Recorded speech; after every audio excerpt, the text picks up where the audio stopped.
잠깐 기도드리겠습니다. 자비로우신 우리 아버지 하나님 감사합니다. 마땅히 형벌받을 수밖에 없는 저희들을 주 예수 그리스도의 보배로운 피로 구원해 주시고 또 확신과 소망을 가지고 생을 살 수 있게 해주시는 것을 진심으로 감사드립니다. 이 크신 은혜와 사랑을 저희들이 무엇으로 보답할 수 있겠습니까? 저희들 마음을 항상 일깨워 주시고 주님의 은혜와 사랑 가운데 행할 수 있도록 더욱 도와주옵소서. 이 시간에도 주 성령께서 우리 가운데 역사해 주시고 도와주셔서 또 평상시에 궁금한 것들을 성경으로 풀 수 있도록 도와주시고 우리의 행보를 말씀에 굳게 세워 주옵소서. 그리고 우리의 사랑하는 가족들, 친척들, 이웃들 중에 한 사람도 잃어지는 사람이 없도록 자비를 베풀어 주시고 그리고 주님의 복음과 영광을 위해 살 수 있는 마음을 더욱 일깨워 주옵소서. 주 예수 그리스도 이름으로 기도하옵나이다. 아멘.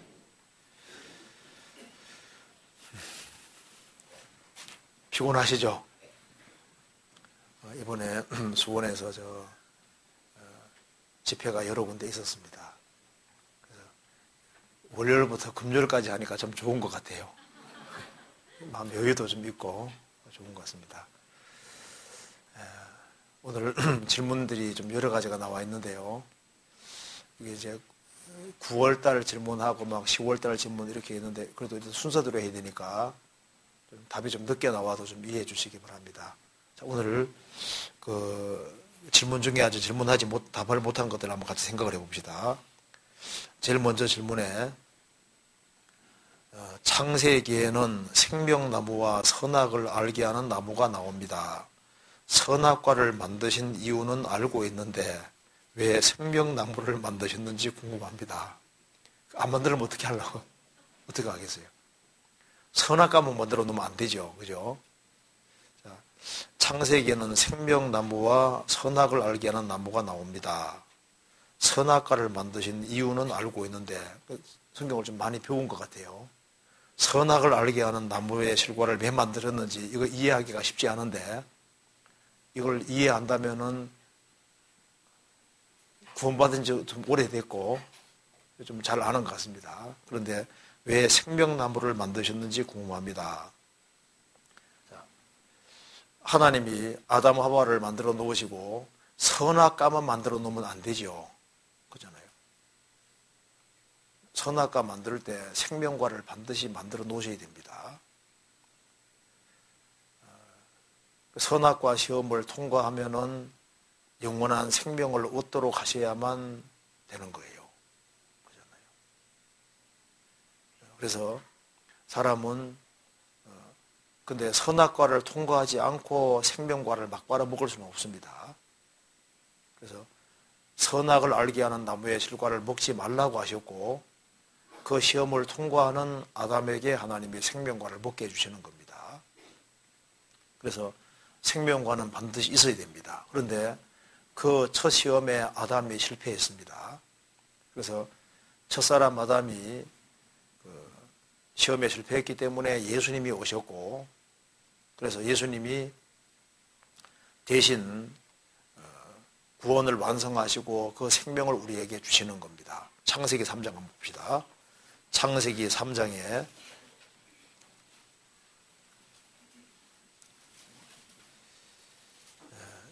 3장 24절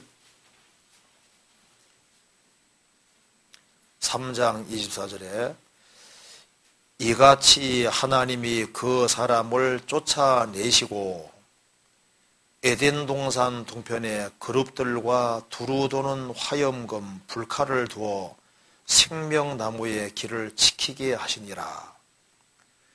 그러니까 아담 하와가 범죄하고 난 이후에는 생명과를 먹어서 영생하면 어떻게 될까요? 그러면은 영생은 하되 죄 문제가 해결이 완전히 안 된 상태로 먹으면은 마귀처럼 되는 겁니다. 그러니까 이제 하나님께서 구원은 약속해 주셨지만은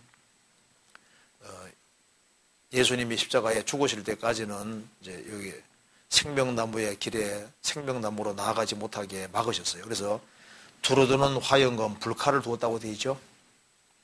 그래서 이 생명과를 먹으려면은 이 칼을 맞고 죽어야 되는 거예요. 그래서 예수님이 우리에게 생명과를 다 주시려고 육신 입고 오셔서 대신 불칼을 맞은 겁니다. 그래서 예수님이 생명과를 따신 거나 마찬가지고, 그래서 그리스도를 믿는 사람은 영원한 생명 얻도록 하신 거예요. 그래서 여기에 왜 생명과를 만드셨느냐? 처음부터 사람을 하나님처럼 되게 하시려고 만드신 겁니다. 하나님의 영원한 생명을 주시려고 원래 사람 만드신 거예요. 그래서 하나님이 선악과만 만들었다면 합당하지 않습니다. 처음부터 선악과도 두시고 그다음에 생명과를 두신 것은 인간에게 원래 하나님이 의도하신 것은 영원한 생명 주시기를 원하셨고 하나님처럼 되는 걸 원하셨기 때문에 생명과를 두셨는데, 그걸 먹기를 정말 하나님 원하신 겁니다. 원하셨는데 아담이 그 시험에 실패했고 생명을 잃어버린 거예요. 그런데 예수님이 오심으로 대신 형벌을 받으셨고, 그래서 우리에게 생명 얻을 수 있는 길을 주신 겁니다. 그래서 에덴 동산에서는 선악과를 먹지 마라, 안 먹으면은 생명 얻는 거잖아요. 지금은 믿으라, 그리하면 생명 얻으리라. 그때는 안 먹으면 되는데 지금은 먹으면은 생명 얻는 겁니다. 그렇죠? 이제 그렇게 돼서 처음부터 하나님이 생명을 주시려고 했다는 사실을 우리가 확실하게 알 수가 있는 겁니다. 그래서 지금도 사실 시험을 통과해서 우리가 생명과를 먹는 거예요. 선악과 시험을 이긴 사람이 생명과를 먹을 수 있잖아요. 지금도 이 세상에 많은 유혹이 있지만은 그리스도를 믿는다는 것이 뭡니까? 그 시험을 통과해서 믿는 거예요. 유혹거리가 많이 있는데 그걸 이기고 믿는 거니까, 우리 믿는 것 자체도 그거 시험을 이겨야만 믿을 수 있는 겁니다. 전도지 피할 때도 방해가 얼마나 많아요. 그렇잖아요. 시험 이기는 사람에게 주님이 생명과를 주시는 겁니다. 그리고 지금 그 다음에 창세기 3장 22절에는 선악을 아는 일에 우리 중 하나같이 되었으니라는 말씀이 나옵니다. 아담이 범죄한 결과는 영혼이 죽은 것인데 선악을 알게 되었다는 것은 어떤 의미인지 알고 싶습니다. 창세기 3장 22절 보시겠습니다.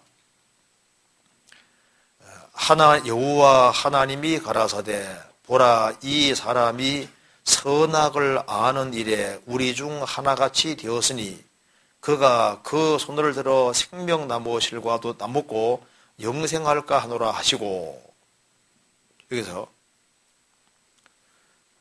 여호와 하나님이 가라사대 보라, 이 사람 아담이 선악을 아는 일에 우리 중 하나같이 되었으니, 우리 중 하나라는 건 뭘 말하는 겁니까? 삼위일체를 말하는 겁니다. 성부, 성자, 성령을 말하는 거예요. 하나님은 한 분이신데 성부, 성자, 성령 구별이 있습니다. 그래서 선악을 아는 일에 우리 중 하나같이 되었다. 이거 잠깐 적고 창세기 1장 봅시다. 1장 26절 봅시다. 1장 26절. 하나님이 가라사대 우리의 형상을 따라 우리의 모양대로 우리가 사람을 만들고 그로 바다의 고기와 공중의 새와 육축과 온 땅과 땅에 기는 모든 것을 다스리게 하자라고 의논하시고, 그런 뜻입니다. 그러니까 하나님이 가라사대 우리 형상을 따라 우리가 만들자 하고 만들었다고 되어 있죠.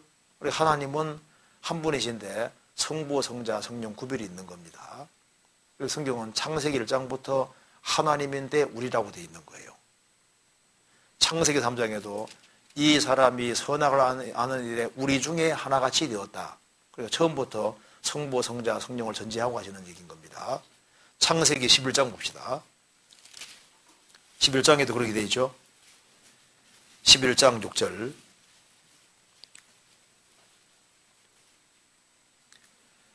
자, 우리가 6절에 여호와께서 가라사대 이 무리가 한 족속이요 언어도 하나이므로 이같이 시작하였으니 이후로는 그 경영하는 일을 금지할 수 없으리로다. 자, 우리가 내려가서 거기서 그들의 언어를 혼잡게 하여 그들로 서로 알아듣지 못하게 하자 하시고 라고 의논하시고 이제 언어 갈랐다고 되어 있죠. 여호와께서 가라사대 자 우리가 여호와인데 우리잖아요. 그러니까 하나님인데 성부, 성자, 성령 구별이 있는 겁니다. 그래서 태초에 말씀이 계시니라 예수님 말씀이 계시니라 이 말씀이 하나님과 함께 계셨으니 이 말씀은 곧 하나님이시니라. 그러니까 함께 계시다는 말도 맞고 이 말씀은 곧 하나님이라는 말도 맞는 거예요. 그러니까 성부, 성자, 성령 구별이 있는 것이 맞습니다. 그래서 태초에 하나님이 천지를 창조하시니라 하나님 엘로힘 복수로 되어 있는데 동사는 단수로 되어 있거든요. 하나님은 한 분이신데 성부, 성자, 성령 구별이 있습니다. 그래서 창세기 3장 다시 봅시다. 창세기 3장에 21절 여호와 하나님이 가라사대 보라 이 사람 아담이 선악을 아는 일에 우리 중 하나같이 되었으니 하나님은 선악을 아십니다. 그렇죠? 아시니까 선악과를 만들 수 있잖아요. 하나님은 선도 무엇이고 악도 무엇인지를 아시는데 하나님은 아시지만은 자신을 완전 통제할 수 있는 분이잖아요. 그래서 선이 무엇이고 악이 무엇인지를 알지만은 하나님은 악을 범해 본 적은 없는데 악을 알 수 있으시거든요. 근데 인간은 그렇지를 못한 거예요. 이게 선악과를 먹으면은 선악을 알게 되는 겁니다. 자, 그런데 이 사람이 선악을 아는 일에 우리 중 하나같이 되었다. 하나님은 선악이 무엇인지를 아시는데 아담은 범죄하기 전에는 악이 뭔지를 몰랐거든요. 근데 여기 질문은 아담이 범죄한 결과는 영혼이 죽은 것인데 영혼이 죽었다는 뜻을 오해해서 그렇습니다. 영혼이 죽었다는 것은 이제 무의식 상태가 됐다 그런 말이 아니라 하나님과 교통이 끊어졌다는 의미인 거예요.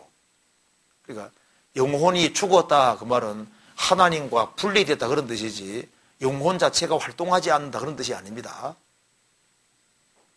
그러니까 범죄하는 그날 죽으리라 영적으로 관계가 끊어져 버리는 거예요. 죽었다는 것은 관계가 끊어진 것이고 영혼 몸은 활동을 하고 있는 거예요. 그렇잖아요. 그러니까 영혼 몸을 활동하고 있으니까 당연히 알 수 있는 겁니다. 그렇잖아요. 그러니까 죽었다는 말이 시체라는 뜻이 아니다 그 말입니다.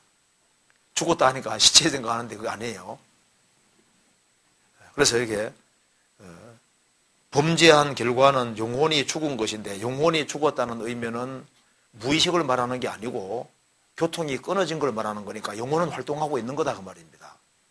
그래서 선악을 알게 되었다는 건 어떤 의미인지 실제로 선악을 알게 된 거예요. 어떻게 선악을 알게 되느냐 하면 범죄함으로써 이제 양심이 활동하게 된 겁니다. 양심을. 그러니까 이제 범죄하기 전에는 선악을 알 필요가 없어요. 선악과만 안 먹으면요 악을 알 수가 없는 겁니다. 범하는 게 없으니까 악을 알 필요가 없는 거예요.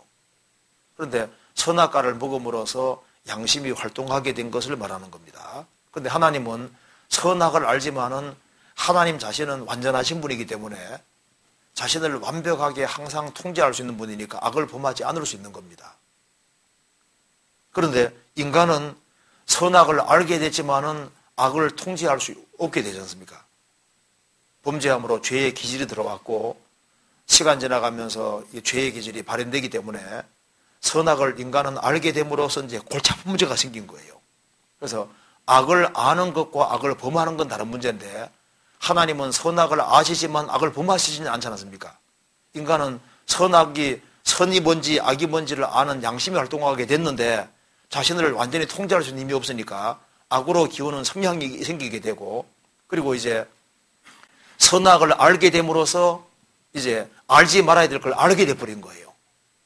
이제 그렇게 함으로써 양심이 활동하게 되고 그래서 이제 악이 무엇인지를 알지만은 그걸 알면서도 인간은 악을 범하게 되는 거잖아요. 그렇죠?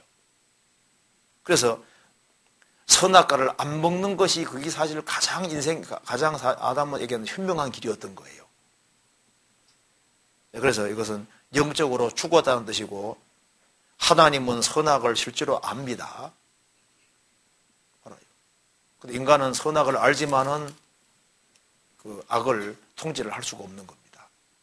그래서 범죄하기 전에는 죄를 안 지을 수 있었지만은 범죄하고 난 이후에는 악을 안 범할 수 없는 존재가 되어버린 거예요.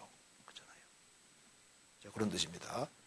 그렇게 이해하면 되겠습니다. 그리고 이제 그 다음에 질문은, 창세기 5장에는 아담의 계보가 나옵니다.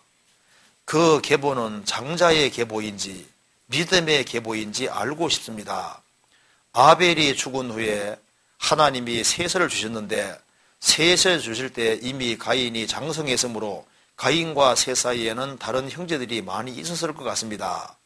그런데 그 형제들 중에 첫째 이름은 오르지 않고 아담 자손으로 셋이 오른 것을 보면 장자의 계보가 아니라 믿음의 계보를 기록하신 것 같아서 질문을 드립니다. 그렇죠? 자, 아담이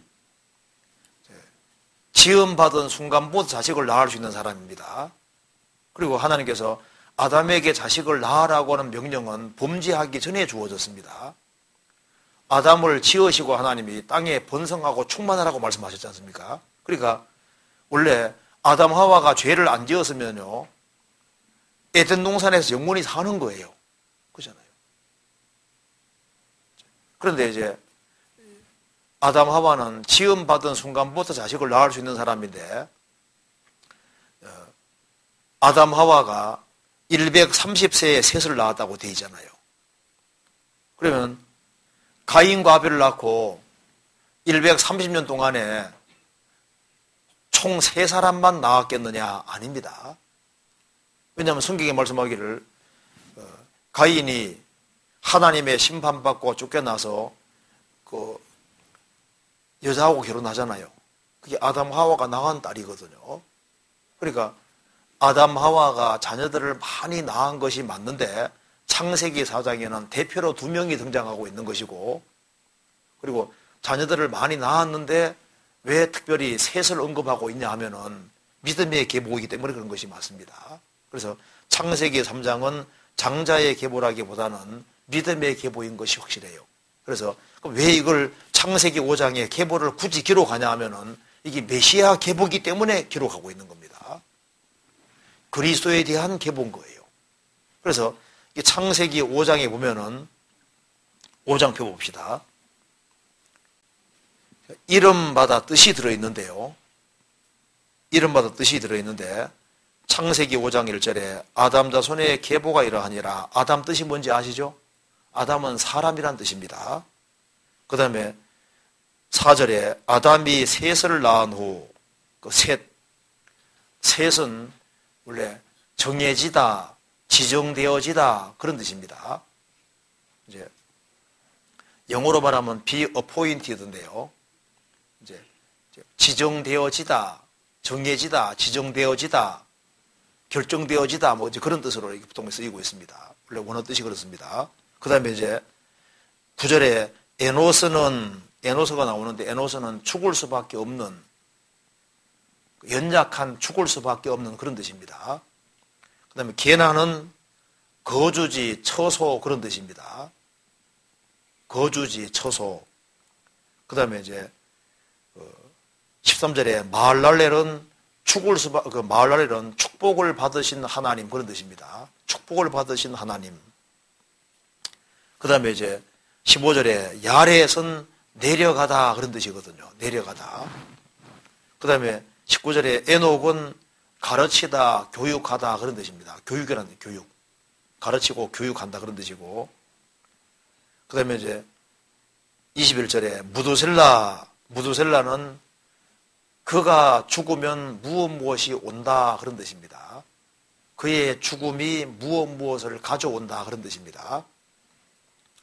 그 다음에 26절에 라멕은 포로, 노예, 강한 자에게 결박당하는 포로, 노예, 그런 뜻입니다. 그 다음에 29절에 노아는 밑에 나온 대로 안위, 위로 그런 뜻입니다. 구원, 안위, 위로 그런 뜻이니까 이것을 이제 문장으로 써보면은 신비한 문장이 나오게 되는데, 사람은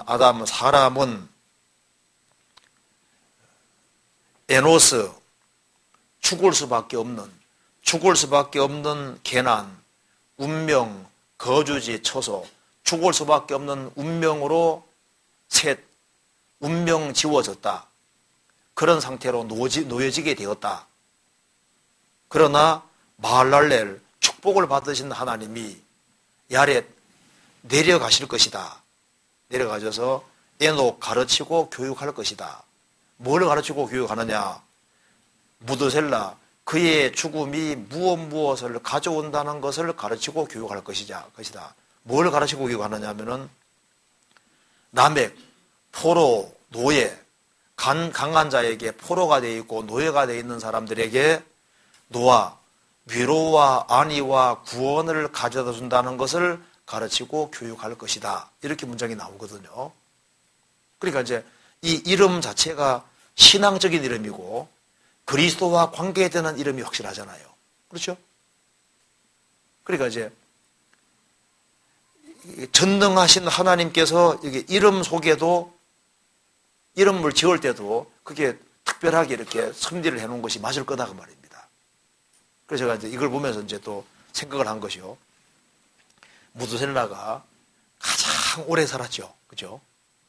무려 969년가 살았으니까 다른 사람보다 몇십 년 더 길게 살았어요. 그죠? 왜 길게 살았을까? 하나님이 오래 참고 기다리실 때 그 말씀대로 하나님께서 그가 죽으면은 홍수가 오도록 결정하셨기 때문에 에녹은 300년 동안 하나님과 동행하다가 이제 들림받은 사람이지 않습니까? 그러니까 에녹은 예수님 재림하는 것도 예언했다고 되어 있고 그 당시에 선지자는 마찬가지인데 무드셀라 이름을 지을 때 하나님의 어떤 뜻 속에서 지었을 거다 그 말입니다. 그의 죽음이 이제 홍수를 가져오고 심판과 구원을 가져온다는 그런 특별한 뜻으로 하나님 짓게 하셨을 테니까 그가 죽으면은 홍수가 온다고 하나님이 이렇게 해놓으셨기 때문에 하나님께서 홍수가 가능하면 늦게 오도록 하려면 어떻게 해야 될까요? 무드셀라를 오래 살게 해야 되는 거예요. 그래서 하나님께서 무드셀라 노아 그 시대 사람에게 기회를 더 주기 위해서 무드셀라를 몇십 년 더 길게 살게 해주신 것 같아요. 하나님이 기회 주시느라고. 그러다가 이제 무드셀라가 죽으니까 그의 세계적인 홍수가 왔잖아요. 그렇죠?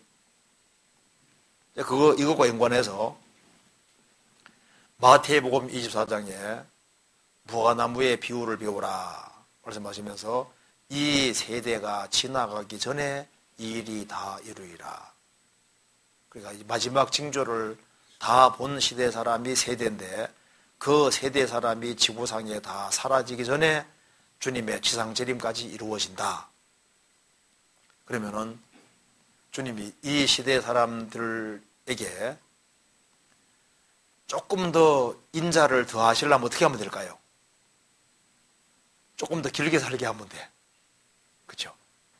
무드셀라 좀 더 길게 살게 한 것처럼. 그래서 우리 시대에 이렇게 수명이 조금 연장돼 가고 우리 한 세대 전과 다르게 좀 더 노인도 훨씬 더 많고 좀 더 시간 좀 건강도 더 좋고 그리고 이제 약품도 많이 개발되고 이렇게 해가지고 조금 길게 살잖아요. 조금 더 살지 않습니까? 그래서 주님이 조금 더 시간 주시려고 우리 시대 사람들을 이렇게 마지막 징조를 본 시대 사람들을 좀 이렇게 연수를 조금 더 길게 하는 것이 아닌가 뭐 그런 생각입니다. 생각.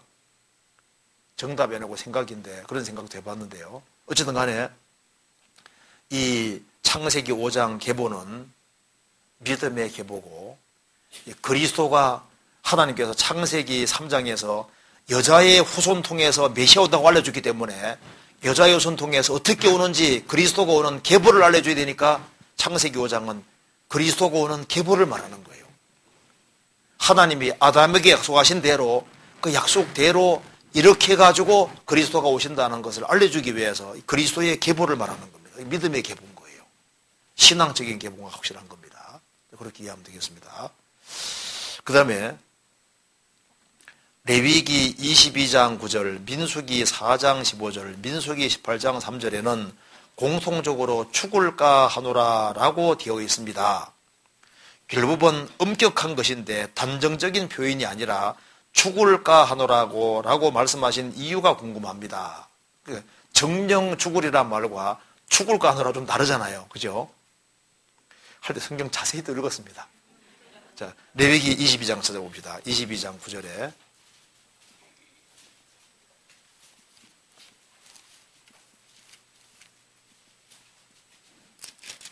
22장 9절.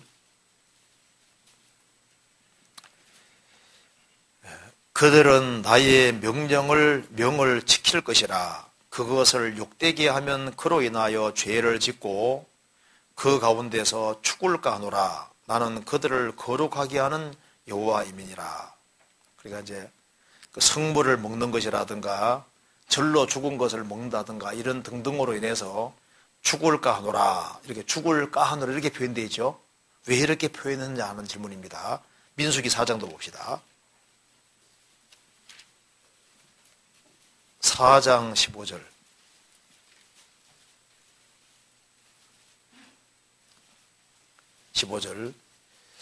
행진할 때 아론과 그 아들들이 성소의 모든 기구 덮개를 피라거든 고아 자손이 와서 맬 것이니라. 그러나 성물은 만지지 말지니 죽을까 하노라.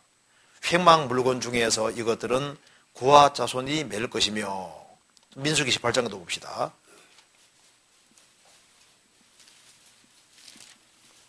(18장 3절에) 레위인은 내 직무와 장막의 모든 직무를 지키려니와 성소의 기구와 단에는 가까이 못하리니 두렵건대 그들과 너희가 죽을까 하노라. 이렇게 되어 있죠. 성경에서 정정 죽으리라, 반드시 죽으리라 이런 말도 성경에 많거든. 레위기 구약이 많이 이제 모세경에 많이 나와 있는데 왜 그러느냐?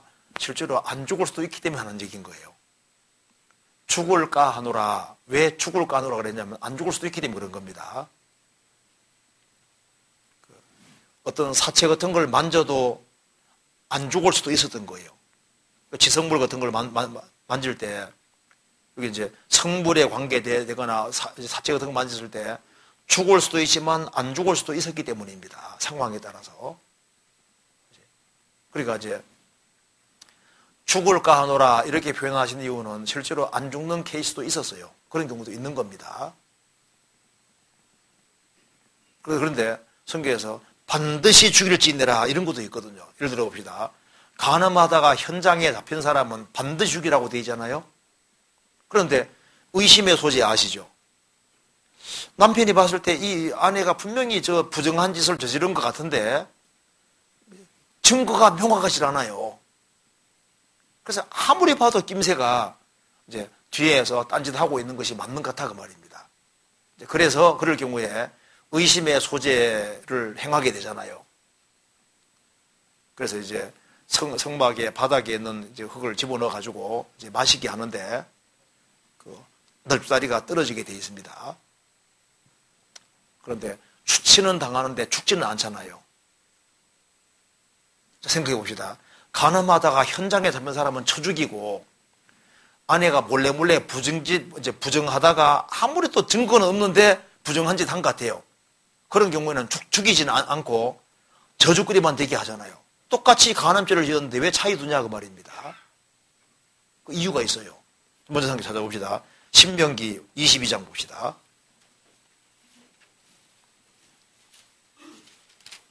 신명기 22장 22절 봅시다.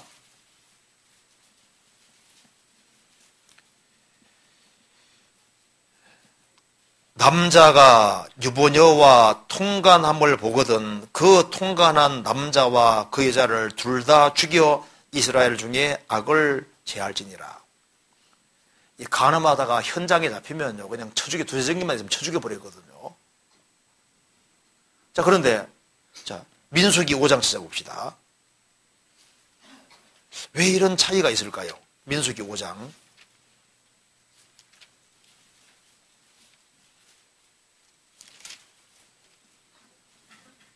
자, 5장 11절 봅시다. 여호와께서 모세에게 일러 가라사대 이스라엘 자손에게 구하여 그들에게 이르라.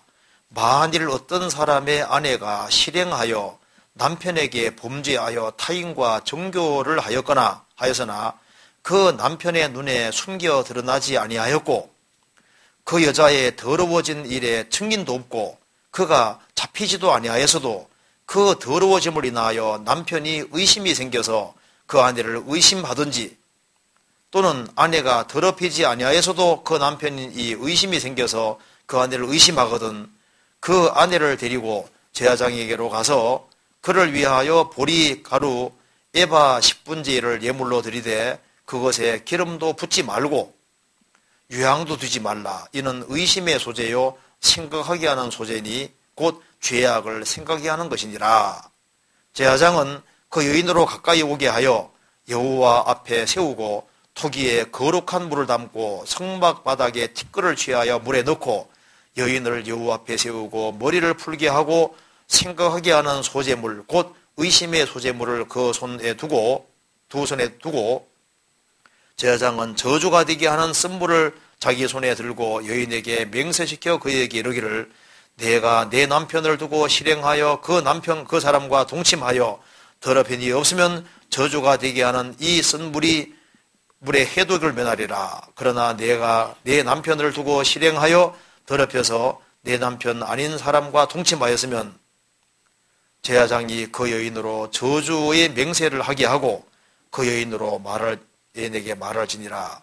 여호와께서 내 넓적다리로 떨어지고 내 배로 부어서 너로 내 백성 중에 저주거리 맹세거리가 되게 할지니라. 이 저주가 되게 하는 이 물이 내 창자에 들어가서 내 배로 붓게 하고 내 넓적다리로 떨어지게 하리라 할 것이요 여인은 아멘 아멘 할지니라. 이렇게 되죠? 그럼 여기서 봐요. 그러면 이제 저주물을 마셨는데 진짜 이런 일이 벌어졌으면은 간음죄를 지었다는 게 되는 거잖아요. 근데 여기서는 안 쳐 죽였거든요. 왜 이런 차이를 둘까요? 그 차이가 있어요. 자, 이 간음하다가 두세 사람 눈에 띄게끔 간음죄를 짓는다는 것은요, 이것이 한두 번이 아닌 거예요. 자, 이 간음죄를 짓는 사람은 성경에 잠언 3장에 말씀하기를 이 남자와 여자가 함께 하는 것은 자취를 안 남기라고 되어 있습니다. 흔적을 절대 안 남기게 되어 있거든요. 조금 찾아봅시다. 잠언 30장 한번 찾아봅시다. 잠언 30장. 이 자취를 안 남기는 대표적인 것이 여기 나와 있는데요. 30장 18절. 내가 심히 기이 여기고도 깨닫지 못하는 것 서너시 있나니 곧 공중에 날아다니는 독수리의 자치와 반석 위로 기어다니는 뱀의 자치와 바다로 지나다니는 배의 자치와 남자가 여자와 함께한 자치며 음녀의 자치도 그러하니라. 그가 묻고 그 입을 씻음같이 말하기를 내가 악을 행치 아니하였다 하느니라. 그러니까 공중에 독수리가 슉 날아가는데 친구가 같이 이제 길 가다가 아, 독수리 봐라! 그때 엉뚱한 짓 하다가 딴 데 보고 있다가 독수리가 슉 날아갔거든요. 어디 하고 나중에 보면 없잖아요. 흔적이 안 남잖아요. 공중에 날아다니는 걸 봤는데 한 사람 보고 한 사람 못 봤거든요. 아무리 봐도 흔적이 안 남아 있으니까. 또 반석 위로 기어다니는 뱀의 자치와 친구가 같이 이제 길어가고 있는데 한 친구는 뱀 봤거든. 뱀이 바위로 샥 기어가거든요. 야, 뱀 봐! 어디 보니까 없거든요. 이제 거짓말 하는 거지. 나 봤어, 안 봤어. 이제 뭐 싸우기도 하잖아요. 흔적이 남잖아요. 그리고 바다로 지나다니는 배의 자치와 큰 배가 샥 지나갈 때 흰 물살을 내지만은 지나고 나면요. 언제 지나간 듯이 천년 흔적이 안 남잖아요. 그런데 그것처럼 흔적을 안 남기는 것이 있는데 바로 이 음녀의 자치다. 그러니까 이 성적으로 죄 짓는 것은 자취를 안 남기는 대표적인 거거든요. 그래서요, 남편이 예를 들면요, 이제 항상 핸드폰을 여기 이제 밖에 이제 아무 데도 없거든요. 어느 날인가부터 항상 챙기거든. 뭐 락을 걸어놓고 막 이렇게. 그러면 혹시 뭔가 이게 또 뭐 딴 꿍꿍이가 있는 것이 아닌가. 사람이잖아요. 성적으로 무슨 죄를 이렇게 짓게 되면요, 증거를 인멸을 하려고 노력을 하게 돼 있거든요. 아세요? 그러니까, 그런데 봐요. 현장에 잡힌다는 게 뭡니까? 현장에 두 사람 증인이 있는 데에서 잡힌다는 게 뭐예요? 그건요, 이제 죄를 이제 몰래 짓는 게 이제 점점 담대하게 돼가지고 다른 사람 눈에 목격될 정도로 한다고 하는 것은요, 그리고 그건 이스라엘 땅입니다. 이스라엘 땅. 하나님 역사하시는 땅에서 두 증인에게 붙잡힌다고 하는 것은, 그것은요, 이 죄가 이게 몰래 이제 죄 짓는 것이 넘어서서 점점 담대해져서 이건 이제 쳐죽이면 안 죽일 수 없는 그런 상황으로 드러날 때 딱 드러나게끔 주님 허락하시는 거예요. 그래서 쳐죽여 버리는 거거든요. 그런데 여기는 이제 여자가 부정같이 사는데 이래서는 안 되는 걸 알고 있는 거예요. 근데 육신에 끌려가지고 이제 몰래 죄 지고 있는 건데 남편이 의심은 하는데 증거는 없거든요. 증거가 없다는 게 뭐예요? 부끄럽게 지금 생각하고 있다는 증거다, 그 말입니다. 그러니까 이제 백성들에게 조롱거리가 되고 저주가 되게 하지만 그래도 목숨 죽일 정도까지는 아직 아닌 거예요. 그렇죠? 똑같이 간음죄를 지었지만은 법 적용이 다르잖아요. 그렇죠? 공개적으로 이제 담대하게 돼가지고 이제 뭐 돌에 맞아 죽으면 죽지 뭐 이제 이런 상태가 돼 있는 사람들이 이제 공개적으로 그런 이제 죄를 짓다가 딱 눈에 딱 띄게 되는 거예요. 그렇죠? 그러니까 하나님께서는 이 저울이 정확하시거든요. 저울이, 하나님은 정확한 거예요. 그래서 이스라엘 백성들 속에서 죄가 탁 드러나게끔 이렇게 딱 공개적으로 딱 드러나게 하시는 이유가 쳐 죽일 만한 때가 됐기 때문에 주님이 딱 드러나게 하시는 거예요. 그러니까 죽을까 하노라 그 말이 뭐냐 하면은 실수로 만질 수도 있잖아요. 고의적으로 만질 수도 있고. 그렇기 때문에 안 죽을 수도 있는 거예요. 죽을 수도 있고 안 죽을 수도 있는 거니까. 그렇기 때문에 성경에 죽을까 하노라 그게 죽어야 되지만은 죽이지 말아야 될 케이스가 얼마든지 있기 때문에 하는 얘기인 거라고요. 그렇죠? 그 차이가 분명히 있습니다. 죄를 지어도 죄의 강도가 다르거든요. 크기라든가 이게 무게가 다 다를 수밖에 없어요. 성경 신명기 22장 봅시다. 22장 24절 25절.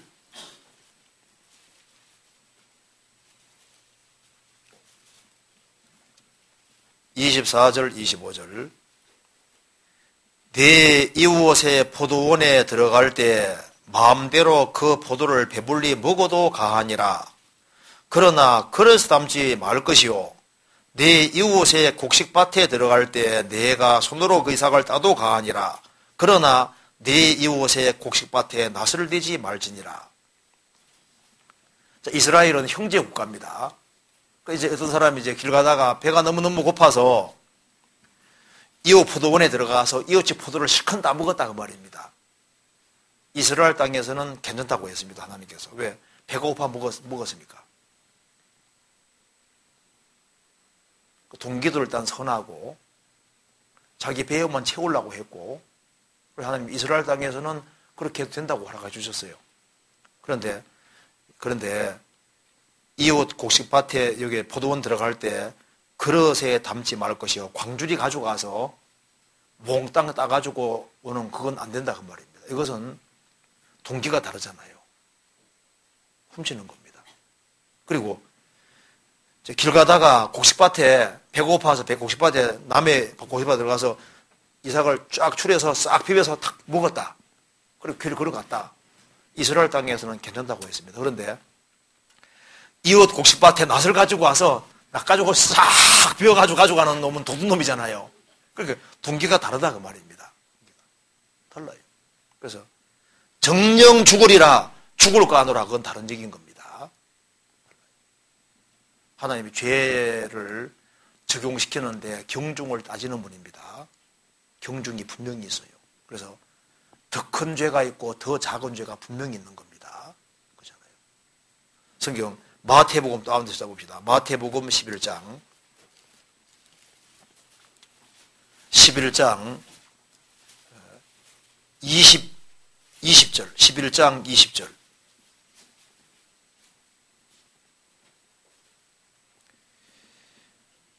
예수께서 권능을 가장 많이 베푸신 고을들이 회개치 아니하므로 그때 책망하시되 화가 있을진저 고라시나 화가 있을진저 베세다야 너희에게 행한 모든 권능을 두로와 시돈에서 행하였다면 저희가 벌써 벼옷을 입고 제에 앉아 회개하였으리라.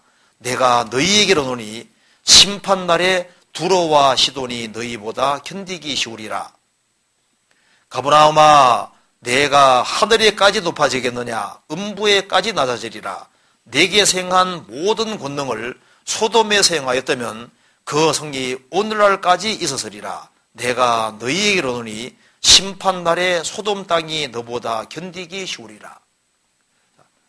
예수님이 가버나움, 고라신, 베세다 지역 중심으로 전도를 많이 하셔서 예수님이 행하시는 기적과 능력을 가장 많이 본 사람들이 그 사람들인데 심판날 되면은 소돔 사람들이 너희보다 벌을 덜 받을 것이다.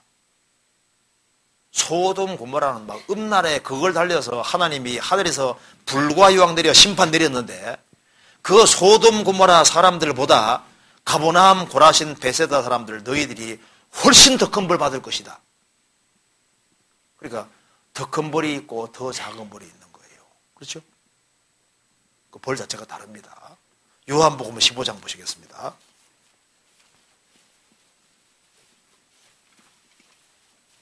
(15장)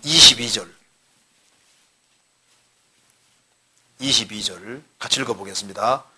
내가 와서 저희에게 말하지 아니하였다면 죄가 없었으려니와 지금은 그 죄를 핑계할 수 없느니라. 예수님이 오셔서 유대인들에게 말하지 아니하였다면 죄가 없었으려니와 무슨 죄? 배척하는 죄가 없었으려니와 지금은 그 죄를 핑계할 수 없느니라. 나중에 죽음 건너가 보면은 아프리카에서 전도가 전혀 안 되고 굶어 죽은 사람들은요, 하나님 저는 전도를 받을 수 있는 기회가 없어서야만 좀 마땅할 거다 그 말입니다. 근데 한국 같은 데는요 달라요. 그리고 우리 전도 집회에 참석하는 사람은 죽음 건너갈 때 책임이 있습니다. 내가 믿을 수 있는 기회를 명백히 주는데 왜 배척했냐? 제가 한번 집회를 갔는데 어떤 분이 대학생이요, 첫날 이튿날 들었어요. 내일 꼭 온대요. 그런데 딴 데 세번했습니다. 안 와서요. 나중에 만났거든요. 왜 하느냐 하니까 3일까지 말씀 들으면 틀림없이 믿어질 테고, 믿어지면은 그 다음에 내가 구원받을 테고, 구원받으면 내 멋대로 못 살아가니까 도망갔다는 거예요. 솔직히 있게 하더라고요. 나중에 죽음 건너가 심판되면요 얼마나 후회하겠으며, 그 믿을 수 있는 명백한 기회가 주어졌고 그걸 말씀을 들으면 믿어질 텐데 그걸 고의적으로 거부했을 때 그 책임이 없겠냐 그 말입니다. 있어요. 하나님은 경중을 따지는 분입니다. 그래서 행한 대로 정확히 보응받는 곳에 가는 거예요. 그 다음 질문. 여호수아 21장 43절 44절에 여호와께서 이스라엘의 열조에게 맹세하사 주마하신 온 땅을 이와 같이 이스라엘에게 주셨으므로 찾아봅시다. 여기 한번 여호수아 21장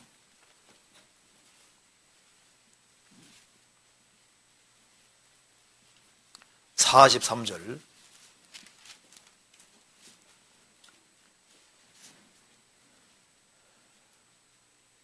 여호와께서 이스라엘의 열조에게 맹세하사 주마하신 온 땅을 이와 같이 이스라엘에게 다 주셨으므로 그들이 그것을 얻어 거기 거하였으며 여호와께서 그들의 사방에 안식을 주셨으되 그 열조에게 맹세하신 대로 하셨으므로 그 모든 대적이 그들을 당한 자가 하나도 없었으므로 이는 여호와께서 그들의 모든 대적을 그들의 손에 부지셨습니다. 여호와께서 이스라엘 족속에게 말씀하신 선한 일이 하나도 남음이 없이 다 응하였더라.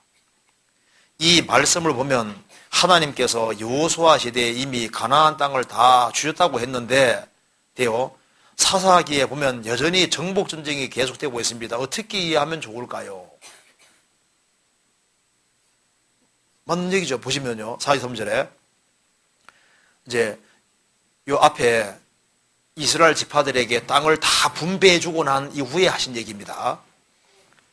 여호와께서 이스라엘의 열조에게 맹세하사 주마하신 온 땅을 이와 같이 이스라엘에게 다 주었으므로 기업을 분배해 줬다 그 말입니다. 유다 지파는 여기 차지하고 이사갈 지파는 여기 차지하고 다 기업을 분배해서 이제 다 차지하게 해주셨습니다. 그리고 여기서 이제 다 주셨으므로 분배해 주셨다는 말이라고 말입니다. 분배해 주신 겁니다. 분배해 주셨다는 말이 맞고, 그래서 이제 이스라엘 민족이 그 땅에 거하였으며, 맞죠? 44절을 여호와께서 그들의 사방에 안식을 주셨으되 그 열조에게 맹세하신 대로 하셨으므로 그 모든 대적이 그들을 당한 자가 하나도 없었으니 이는 여호와께서 그들의 모든 대적을 그들의 손에 붙이셨습니다. 그러니까 모든 대적을 손에 붙인 것이 맞아요. 그래서 이스라엘 민족은 땅을 차지하고 붙인 것이 맞기 때문에 이제 가서 정복만 하면 되는 겁니다. 그렇잖아요. 그래서 이제 여호수아 시대 때 정복을 했는데 아직까지 남은 적은 있는데 손에 이미 다 붙여놓았으니까 이긴 것은 기정사실로 돼 있었던 거예요.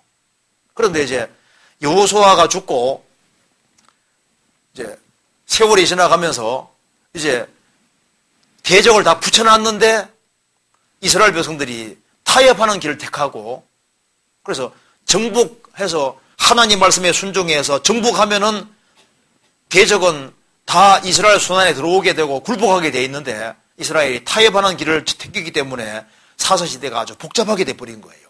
그러니까 여기에서 정복 전쟁이 계속되고 있는 것은 손에 붙였는데 그들이 그 대적을 이기도록 돼 있는데 그들은 타협하는 길을 택했고 불순종하는 길을 택했기 때문에, 그래서 일이 꼬이게 된 내용이 사사기에 쫙 나와 있는 거예요.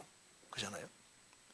그러니까 대적을 그들의 손에 붙이셨다. 그 이스라엘은 정복만 하면 됐던 거예요. 세월이 흘러가면서 이걸 손에 붙였으니까 처리해야 되는 처리 안 해버렸거든요. 그래서 그게 화근이 돼서 이제 사사시대에 보면 복잡하죠. 그래서 처음에는 하나님께 묻자와 가로되 묻고 치는 길을 택했는데 시간 지나가면서 다 타협해서 자기의 소견에 오른대로 행해서 아주 엉망이 돼버린 겁니다. 그렇잖아요. 그러니까 이제 이 진술과 그 뒤의 진술은 전혀 모순이 없는 거예요. 그래서 안식을 주셨다는 것은 땅을 배분해 준 것이고 배분했지만 그 속에 적들이 남아 있었어요. 있었으니까 이제 주님이 다 붙여놨으니까 이제 이스라엘은 다 쳐서 이제 심판만 하면 되는 거예요. 그런데 그렇게 해야 되는데 여호수아 그 뒤에 그 작업을 철저하게 안 했던 겁니다. 그런 뜻이니까 모순이 없죠. 그리고 그 다음 질문에 사무엘상 16장 19절 21절에는 사울과 다윗이 만나게 되고 사울이 다윗과 다윗의 아버지인 이새를 아는 것으로 나옵니다. 그런데 그 이후에 다윗이 골리앗을 무찌른 후에는 사울이 다윗과 그 아비를 모르는 것으로 나옵니다. 설명을 부탁드립니다. 찾아봅시다. 사무엘상 16장. 그래서 얼른 생각할 때 사울이 기억력이 떨어졌는가? 물론 그거 아닙니다. 한번 찾아봅니다. 사무엘상 16장 19절을 보시겠습니다.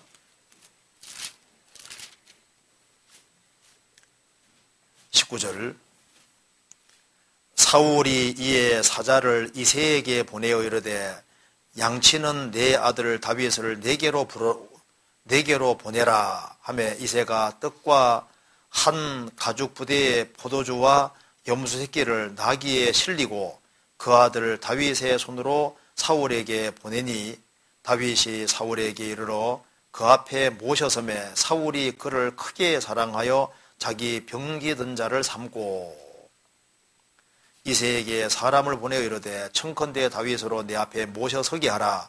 그가 내게 은총을 얻었느니라 하니라. 이렇게 되어 있지 않습니까? 여기 보면은 분명히 사울이 다윗의 아버지를 아는 것으로 나온다 그 말입니다. 그런데 이제 다윗이 골리앗을 죽이게 되잖아요.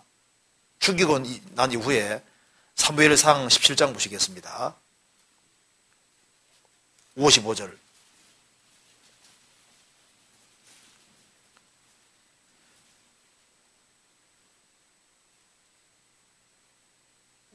다윗이 블레셋 사람을 향하여 나감을 사울이 보고 군장 아브넬에게 묻되 아브넬아 이 소년이 네 아들이냐? 아브넬이 가로되 왕이여 왕의 사심으로 맹세하옵나니 내가 알지 못하나이다 하매 왕이 가로되 너는 이 청년이 누구의 아들인가 물어보라 하였더니 다윗이 블레 사람을 죽이고 돌아올 때 블레 사람의 머리가 그 손에 있는 채 아브넬이 그를 사울의 앞으로 인도하니 사울이 그에게 묻되 소년이여 누구의 아들이뇨? 다윗이 대답하되 나는 주의 종 베들레헴 사람 이새의 아들이니이다. 이렇게 되죠. 이게 무슨 말이냐면요, 사울이 왕이었잖아요. 아주 많은 사람을 접하는 사람입니다. 그래서 이제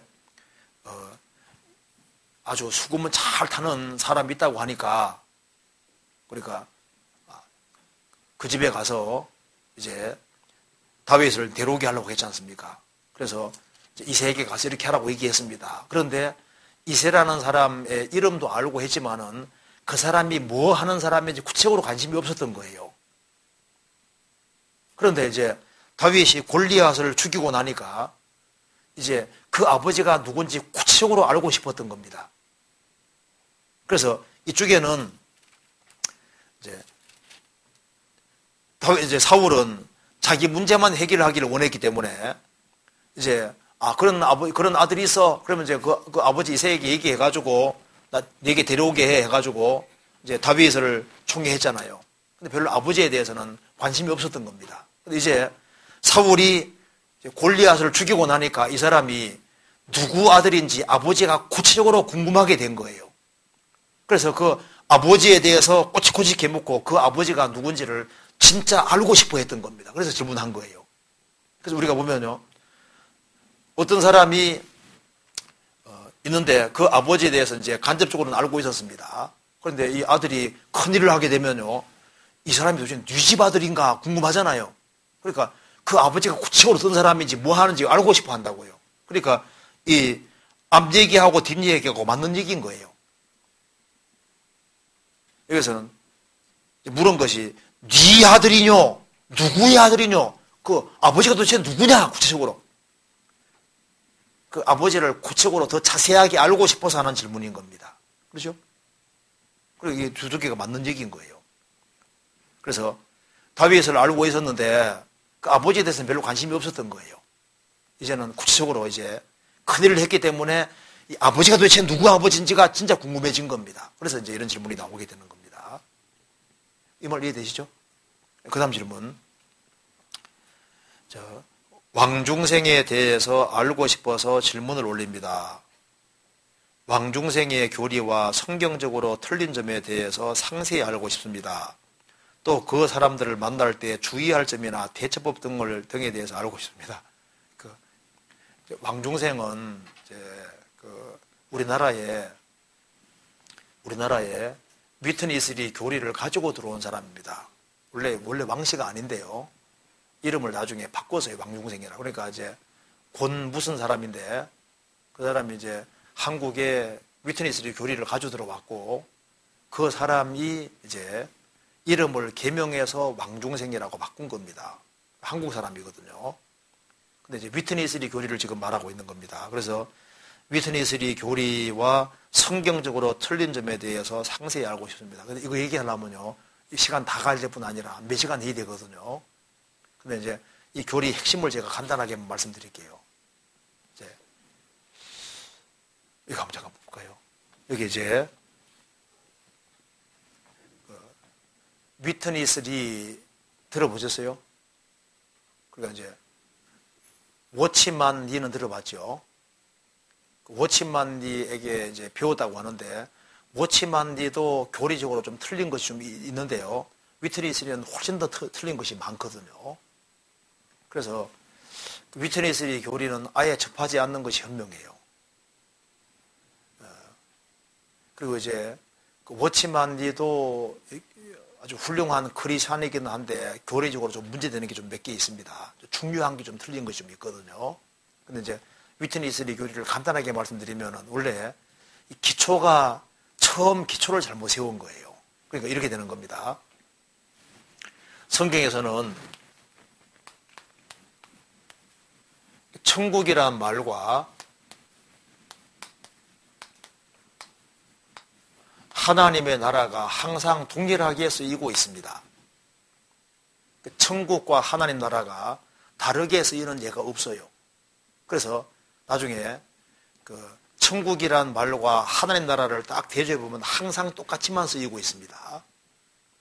천국은 마치가 이제 마태복음에 천국은 마치, 누가 보면은 하나님 나라는 마치 이렇게 돼 있거든요. 그러니까 천국 하나님 나라 항상 똑같이 쓰이고 있는데 이제 마태복음 5장에 심령이 가난한 자는 복이 있나니 천국이 저희 것이며, 누가복음 6장에서는 가난한 자는 복이 있나니 하나님 나라가 저희 것이며, 그러니까 항상 천국과 하나님 나라가 항상 동일하게 쓰이고 있는데, 천국과 하나님 나라가 다르다고 하는 데서 이제 이 교리가 사실 시작되는 거예요.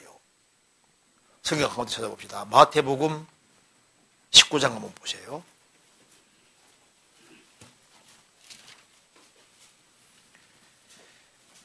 19장 23절에 19장 23절 예수께서 제자들에게 이르시되 내가 진실로 너희에게 이르노니 부자는 천국에 들어가기가 어려우니라. 다시 너희에게 말하노니 약대가 바늘기로 들어가는 것이 부자가 하나님의 나라에 들어가는 것보다 쉬우니라 하신대. 여기에 천국이란 말이 나오고 하나님 나라가 나와 있죠. 똑같은 얘기잖아요. 자, 부자는 천국에 들어가기가 어려우니라. 약대가 바늘기로 낙타가 바늘기로 들어가는 것이 부자가 하나님의 나라에 들어가는 것보다 쉬우니라. 그래서 천국이나 하나님 나라가 똑같이 되어 있거든요. 항상 똑같이 되어 있습니다. 근데 이제 여기서 이제 천국과 하나님 나라가 다르다고 이렇게 이제 해석을 시작하면서 이제 여기에 이제 하나님의 나라는 거듭남으로 들어가는 나라. 마태복음의 천국은 하나님 말씀을 실행해서 들어가는 나라. 이제 이렇게 함으로써 이제 이게 곁길로 가기 시작한 거예요. 해석을 그렇게 시작한 겁니다. 그래서 이게 이제 마태복음에 나와 있는 천국을 천년왕국과 같은 개념으로 바꾼 거예요. 그래서 이제 영원한 하나님의 영원한 천국은 영원한 하나님 나라는 거듭남으로 들어가는데 천년왕국은 이제 하나님 말씀을 실행함으로 천왕국 속에 들어가는 식으로 이제 개념을 바꿔 해석했다 그 말입니다. 이제 이렇게 되니까 시작이 다르게 돼 있으니까 그럼 성경에서 그럼 좁은 문이 도대체 뭐냐? 마태복음 7장에 나와 있는 좁은 문이 천국과 하나님 나라를 다르게 해석해 놨으니까 이 좁은 문이 구원받는 것이고 거듭나는 것인데 이것을 천년왕국으로 들어가는 문으로 바꿔놓은 거예요.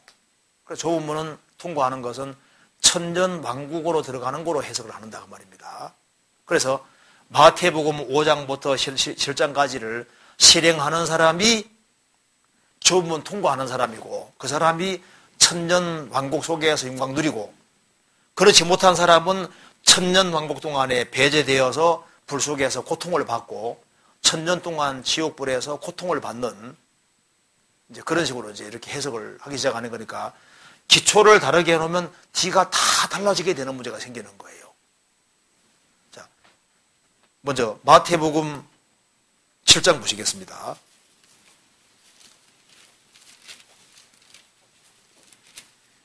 (7장 13절에)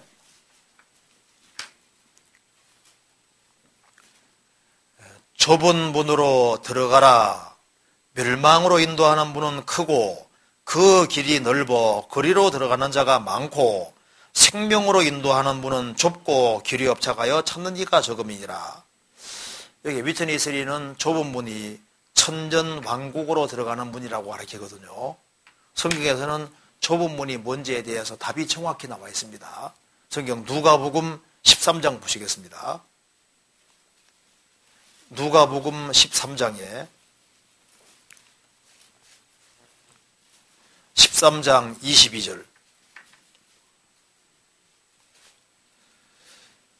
예수께서 각성 각촌으로 다니사 가르치시며 예루살렘으로 여행하시더니 혹이 여짜오되 주여 구원을 얻는 자가 적으니이까 저희에게 이르시되 좁은 문으로 들어가기를 힘쓰라. 내가 너희에게 이르노니 들어가기를 구하여도 못하는 자가 많으리라. 주여 구원을 얻는 자가 적으니이까 좁은 문으로 들어가기 힘쓰라. 좁은 문이 무슨 문입니까? 구원의 문입니다. 그러니까 이 좁은 문은 천전왕국의 문이 아니라 구원의 문인데, 이 마태복음 7장에 나와 있는 좁은 문을 천전왕국의 문으로 이렇게 해석을 했고, 이제 그렇게 함으로써 여기에 마태복음 7장 다시 봅시다. 여기에 쫓겨난 사람들이 왜 쫓겨났느냐? 마태복음 5장부터 7장까지를 실행하지 않아서 쫓겨났다고 이렇게 해석을 하게 되는 거예요. 여기에 7장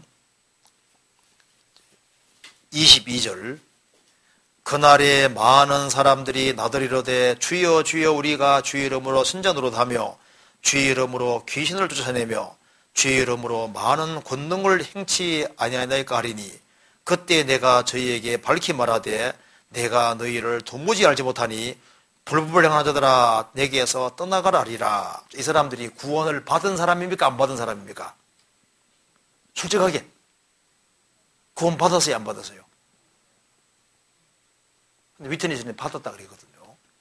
구원은 받았는데 바르게 안 살아서 천년 동안 배제되는 것으로, 천당국에서 들어가지 못하고 배제되는 것으로 해석을 하거든요. 근데 이 사람들이 구원을 받은 사람으로 읽힌다는 것이 놀라운 거예요. 절대 구원받으면 될 수 없습니다. 왜 그러냐면요. 제가 위트니스리 교리는 좀 자세히 알거든요. 제가 이제 여러 사람하고도 얘기해 봤는데요. 여기 이제, 자, 15절부터 봅시다. 15절부터 보면은, 거짓 선자들을 삼가라. 양의 옷을 입고 너희에게 나오나 속에는 노략질하는 일이라. 그래. 거짓 선자들을 삼가라 하시면서 양의 옷을 입고 너희에게 나오나 속에는 노략질하는 일이라. 일이거든요, 일이. 그런데 주의 이름으로 선자 노릇했다. 거짓 선자 상관한 얘기하는 거거든요. 절대 구원받은 사람이 될 수 없습니다. 그래서 이걸 이제 요약하면 이렇게 됩니다.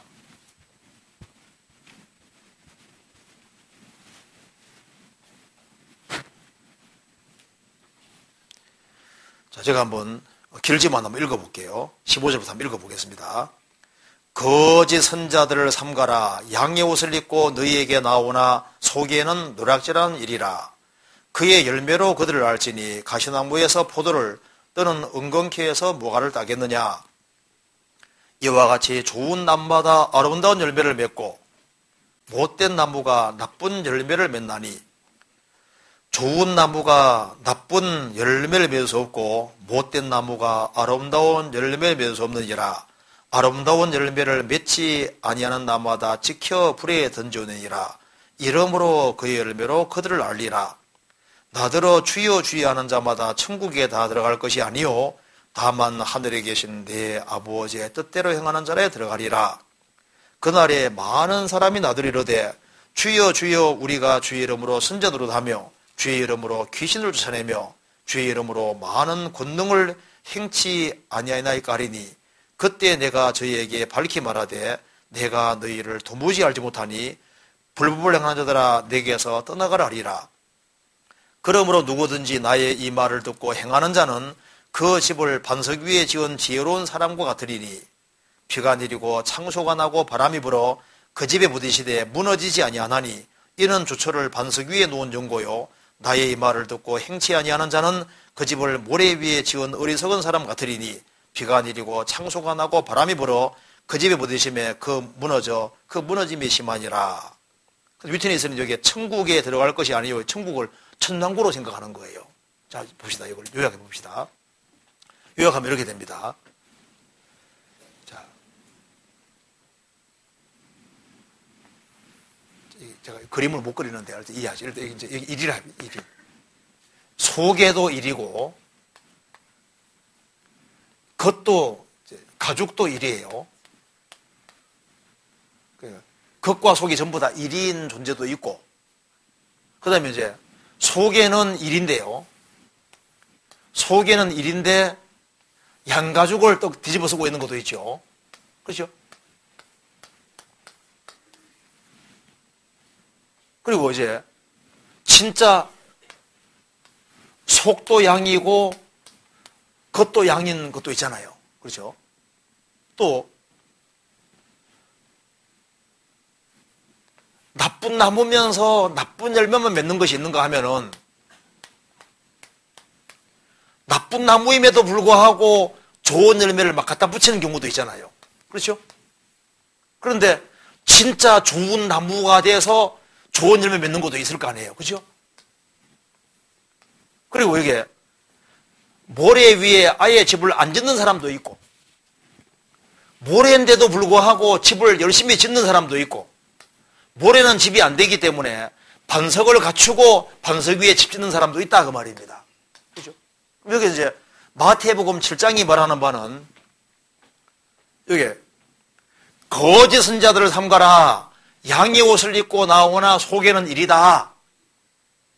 그들이 근본이 나쁜 나무다. 모래 위에 집 짓고 있다 그 말입니다. 이 사람 왜 쫓겨났냐 하면은 이 부류가 쫓겨나는 이 부류이기 때문에 쫓겨난다는 거예요. 그러니까 좁은 문 통과하는 게 도대체 뭐냐? 좁은 문 통과하는 것은 이리가 양이 되는 거잖아요. 그렇죠? 나쁜 나무가 좋은 나무가 되는 게 문 통과하는 거거든요. 그렇죠? 모래 위에는 집이 안 되니까 반석 갖추는 것이 거듭나는 거잖아요. 그러니까 왜 쫓겨났느냐? 이 사람들이 양가죽을 뒤집어 쓰고 있었는데 속이 하나도 안 바뀌지 않습니까? 나쁜 나무인데 좋은 열매는 많이 붙여놨는데 좋은 나무가 된 적이 없는 거예요. 그러니까 모래 위에 집은 열심히 지었는데 모래잖아요. 반석이 아니잖아요. 그러니까 아버지 뜻은 뭐냐 하면은 문을 통과해야 되는 거다. 생명을 얻어야 되는 거다. 거듭나야 되는 거다. 그걸 말하는 거거든요. 그러니까 해석 자체를 이제 천국이라는 개념을 천연왕국 개념으로 추수시켜서 이해를 하니까 그 뒤가 다 다르게 되는 거예요. 그 해석을. 그러니까 위트니스리 책을 보시면요, 책의 절반 이상은 잘라버려야 됩니다. 성경과 완전히 다르게 되어 있는 거예요. 처음부터 쳐다볼 생각을 하지 않는 게 현명한 거예요. 그래서 이제 이렇게 이제 교리가 천국과 하고 하나님 나라를 이렇게 구별을 시켜 놨으니까, 그러면은 이제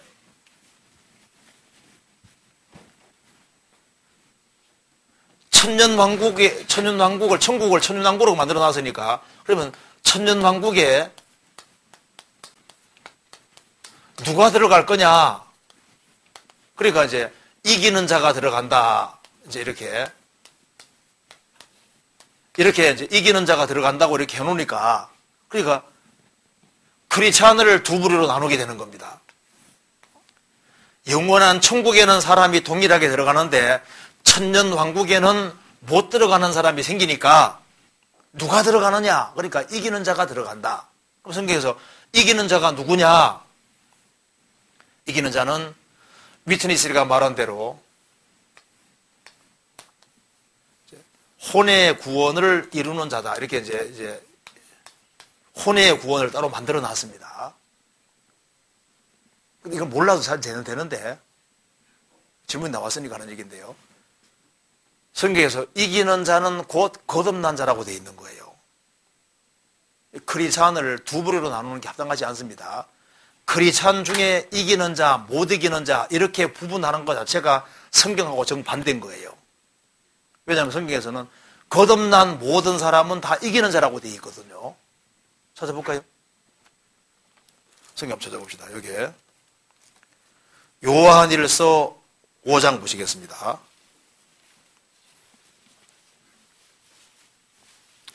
5장 4절. 5장 4절.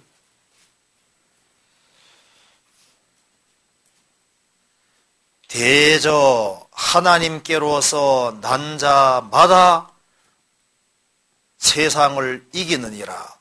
세상을 이긴 이김은 이것이니 우리의 믿음이니라. 예수께서 하나님의 아들이심을 믿는 자가 아니면 세상을 이기는 자가 누구뇨?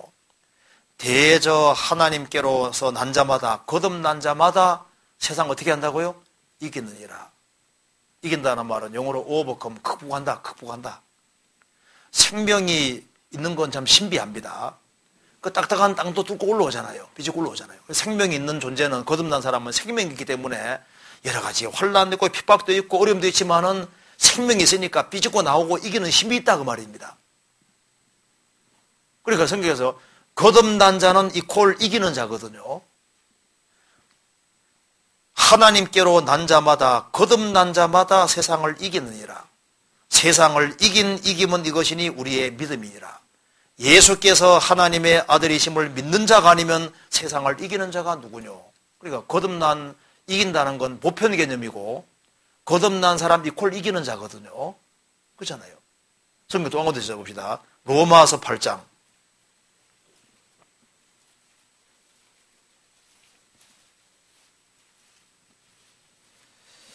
로마서 8장 31절.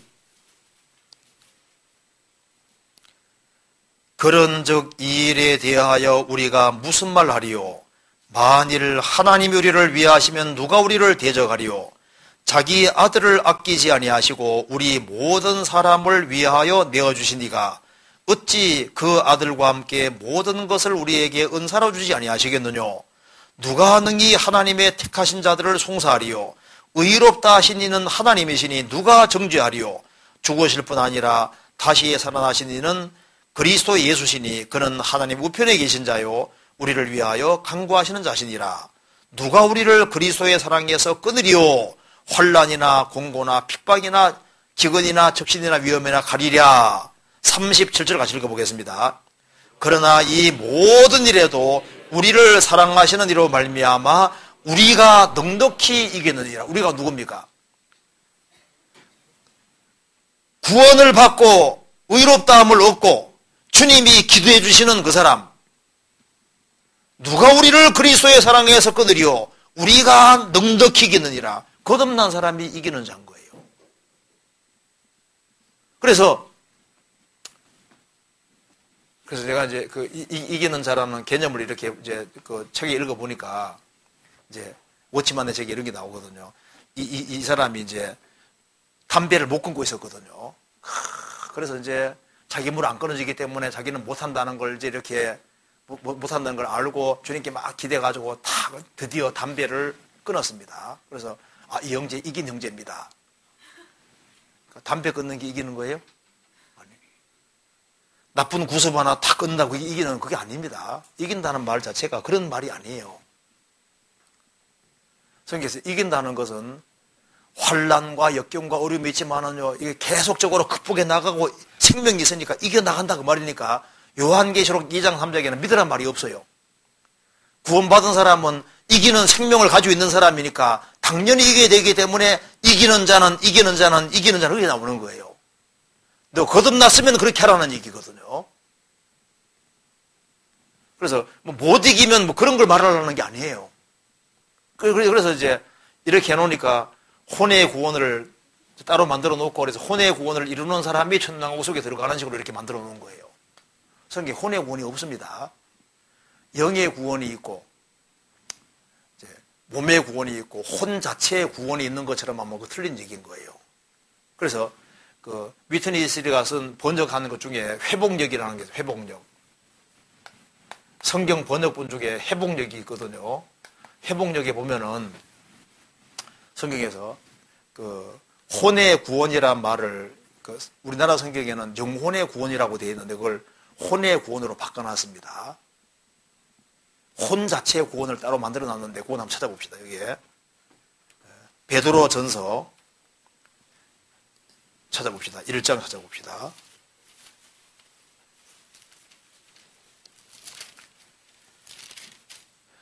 1장 8절입니다. 예수를 너희가 보지 못하였으나 사랑하는도다. 이제도 보지 못하나 믿고 말할 수 없는 영광스러운 즐거움으로 기뻐하니 믿음의 결국 곧 영혼의 구원을 받음이라. 여기 이제 믿음의 결국 곧 영혼의 구원을 받음이라 이렇게 되어 있는데 영혼이라는 말 자체가 헬라 말로 푸시케입니다. 이 푸시케라는 게 무슨 뜻이냐 하면은 이것이 보통 이제 우리 속성어를 할 때는 영혼몸 얘기하잖아요. 그런데 이 푸시케가 단독으로 쓰일 때는 항상 그 사람 자신을 가르치고 있습니다. 그러니까 푸시케라는 말이 들어가면은 단독으로 쓰이면은 그 사람 자신을 말하는 거예요. 그래서 마태복음 2장에 그 아기의 목숨을 찾던 자들이 죽었느니라. 예수님을 죽이려고 했지 않습니까? 아기의 목숨을 찾던 자들이 죽었느니라. 그 목숨이 푸시케거든요. 그러니까 아기의 혼 자체를 죽이려고 했다는 게 아니라 아기 자체를 죽이려고 했다 그런 뜻인 거예요. 사람이 온 천하없고도 자기 영혼을 잃으면 목숨 잃으면 그 푸시케거든요. 네가 천하를 다 얻어도 네가 지옥 가면 무슨 소용이 있나 그런 뜻이거든요. 그러니까 이게 푸시케라는 말이 단독으로 쓰이면은 그 사람 자신이기 때문에 푸시케가 단독으로 쓰일 때 영을 제하고 몸을 제하고 혼 자체를 가리키는 게 아니에요. 그렇기 때문에 우리나라 번역할 때 영혼이라고 잘 번역하고 있는 겁니다. 그래서 믿음의 결국 영혼의 구원을 받음이라 그 말은 믿어서 네 자신이 구원받은 거다 그런 말이거든요. 믿어서 네가 구원받은 거다 그런 말인 거예요. 혼 자체의 구원이 따로 있다는 말이 전혀 아니고 될 수가 없게 돼 있어요. 그런데 위트니스의 회복력에는 이제 이걸 마치 혼 자체의 구원이 따로 있는 것처럼 혼의 구원 이렇게 다 바꿔놨거든요. 그거는 의도적인 겁니다. 그래 번역하면 안 되는 거예요. 어쨌든 간에 그래서 이제 우리 교회에 다니는 사람 중에 가끔 이렇게 위트니스리 이제 이 교리를 받아들여서 그걸로 다니는 사람이 있을 수 있는데요. 왜 그러냐면은 천년 왕국 동안에 크리스찬들이 영원한 천국에는 가도 천년 왕국 동안에는 배제되어서 슬피 울며 이를 갈 수도 있다는 식으로 교리를 만들어 놓은 거예요. 혼의 구원을 못 이루고 이기는 자 부리에 속하지 아니하면은 배제되어서 천년 동안 바깥 어두운 데 쫓겨나서 불맛을 보고 고통받는 것처럼 이렇게 만들어 놨기 때문에 그게 딱 붙잡히는 거예요. 그런데 아셔야 될 것은 성경에서 슬피를 미를 간다든가 이런 내용 자체가 전부 다 구원 안 받은 사람에게 해당되는데 그걸 구원 받은 사람에게 다 연결시켜 놓아버린 거예요. 그래서 위트니스리가 쓴 그 라이프 스터디에 보면은 형제에게 라가라고 욕하는 사람은 지옥불에 들어가게 되면 나오지 않습니까? 그 구원 받은 사람에게 하는 말이라고 얘기하거든요. 그러니까 그러니까 처음 시작 해석을 다르게 했기 때문에 다른 식으로 다 싹 올리게 되는 거예요.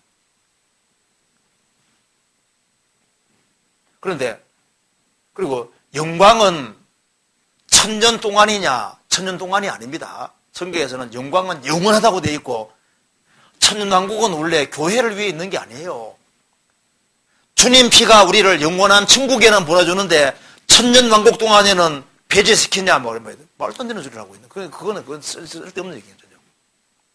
위트니스리 교리는요 너무 틀린 것이 많기 때문에 나중에 한번 얘기해 보면 와 세상에 그리 다를 수가 없어요.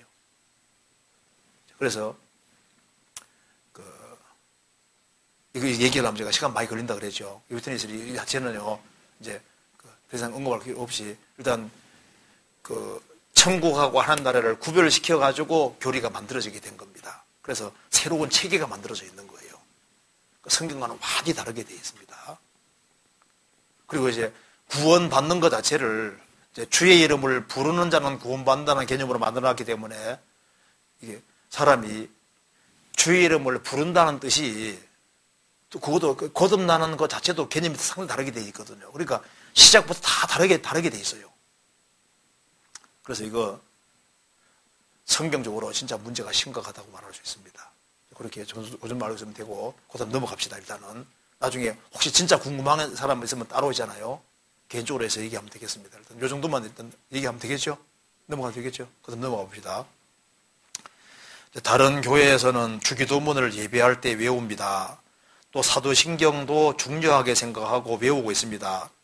우리 교회는 주기도문이나 사도신경을 외우라고 하지 않는데 이유가 무엇이고 주기도문과 사도신경을 어떻게 이해하는지요?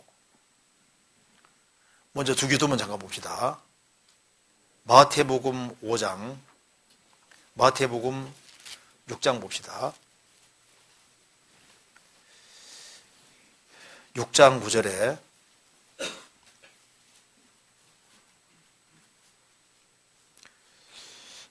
그러므로 너희는 이렇게 기도하라. 하늘에 계신 우리 아버지여, 이름이 거룩히 여김을 받으시오며 나라의 임하옵시며 뜻이 하늘에서 이룬 같이 땅에서도 이루어지이다. 오늘날 우리에게 일용할 양식을 주옵시고 우리가 우리에게 죄 지은 자를 사하여 준 것 같이 우리 죄를 사하여 주옵시고 우리를 시험에 들게 하지 마옵시고 다만 악에서 구하옵소서. 대개 나라와 권세와 영광이 아버지께 영원히 싸움나이다. 아멘. 이렇게 옛날부터 외워왔잖아요.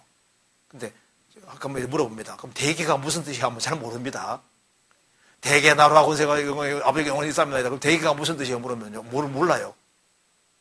다들 외우는데 대개란 말이 대다수 사본에는 나라와 권세와 영광이 아버지께 영원히 싸움나이다. 이 구절이 들어있기 때문에 이제 한다 그런 뜻인 거예요. 대개란 말은 대다수 사본에는 요 구절이 나와 있는데 어떤 사본에는 요 구절이 없는데도 있다 그런 뜻입니다. 그런데 여기에 이제 이 주기도문은 예배의식에서 외우라는 얘기가 아닙니다. 예배의식에서 외우면 문제가 생길 수 있어요. 왜냐하면 하늘에 계신 우리 아버지 하면 잠깐만 너 언제 내 아들 됐어? 이것이 기도의 제목을 주님이 알려주신 거예요. 예배의식에서 사용하라는 말이 아닙니다. 이런 순서를 따라서 이렇게 기도하라는 거예요. 이렇게 기도 제목을 알려주신 거예요. 그래서 하늘에 계신 우리 아버지여, 사람이 거듭나야만 아버지 아들이 되는 겁니다. 그렇죠? 그러니까 이제 이 기도를 하려면요 반드시 거듭부터 나야 되는 거예요. 성경 찾아봅시다. 로마서 8장 보시겠습니다.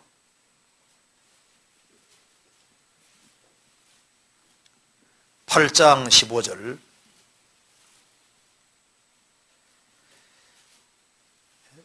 너희는 다시 무소화하는 종의 영을 받지 아니하였고 양자의 영을 받았으므로 아바 아버지라 부르짖느니라.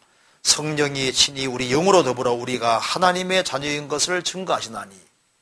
사람이 거듭나서 성령을 받아야만 하나님을 아바 아버지라 부를 수 있는 겁니다. 갈라디아서 3장 보시겠습니다. 갈라디아서 4장 6절을 같이 읽어보겠습니다. 6절. 너희가 아들인 고로 하나님이 그 아들의 영을 우리 마음 가운데 보내사 아바 아버지라 부르게 하셨느니라.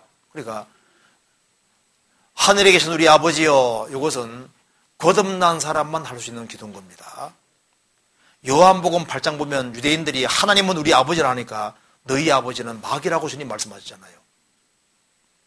하늘에 계신 우리 아버지여, 거듭난 사람이 할 수 있는 기도인 겁니다.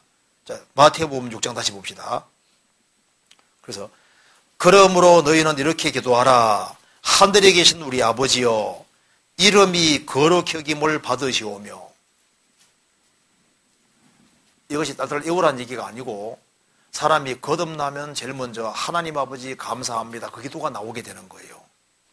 그 다음 나오는 기도가 뭐냐 하면은 이름이 거룩히 여김을 받으시오며 하나님 내가 오늘 하루 살아가는 데 있어서 하나님 이름에 욕을 돌리지 않도록 하나님은 원래 영광스러운 분입니다. 원래 거룩한 분인데 그 하나님 이름에 누가 되지 않도록 하루하루를 정말 하나님께 영광되도록 하나님 이름에 욕을 안 돌리도록 조심스럽게 생활을 살도록 도와주세요 하는 기도인 거예요. 그잖아요. 그러니까 처음에는 하나님 아버지 감사합니다. 그 기도가 나오고 그 다음 기도는 이제 애가 좀 철이 들으면요. 자기 행동에 따라서 아버지 이름에 욕이 들어갈 수 있으니까 하나님 내가 생애 속에 생활 속에서 하나님 이름에 욕을 안 돌리도록 하나님은 원래 거룩하시고 영광스러운 분인데 그 하나님 이름에 누를 끼치지 않는 그런 삶을 살도록 도와주시오. 그 기도를 하게 된다 그 말입니다. 그리고 나라 임하옵시며 이게 애오란 말이 아니라 나라 임하옵시며 이 기도를 하게 된다 그 말입니다. 이 뜻이 무슨 뜻이냐 하면은 구원을 받고 나면은 나라가 두 개밖에 없어요. 사탄의 나라와 하나님의 나라 둘밖에 없거든요. 그래서 어떻게 나라가 임하냐 하면은 한 사람이 거듭날 때 나라가 임하는 거예요. 구원받은 사람이 나라거든요. 그래서 다른 사람이 구원받아야만 나라가 확창이 되는 겁니다. 그래서 하나님 나라 확창을 위해서 기도하고 또 그렇게 전도해서 구원의 길을 인도하라는 뜻이거든요. 그 나라가 뭔지 한번 찾아봅시다. 여기에 성경 베드로 전서 2장 보세요.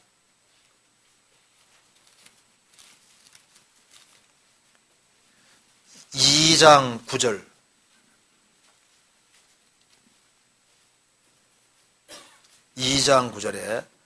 오직 너희는 택하신 족속이요 왕같은 제사장들이요 거룩한 나라요 그의 소유된 백성이니 이는 너희를 어두운 데서 불러내어 그의 기이한 빛에 들어가게 하신 자의 아름다운 덕을 선전하게 하려 하심이라.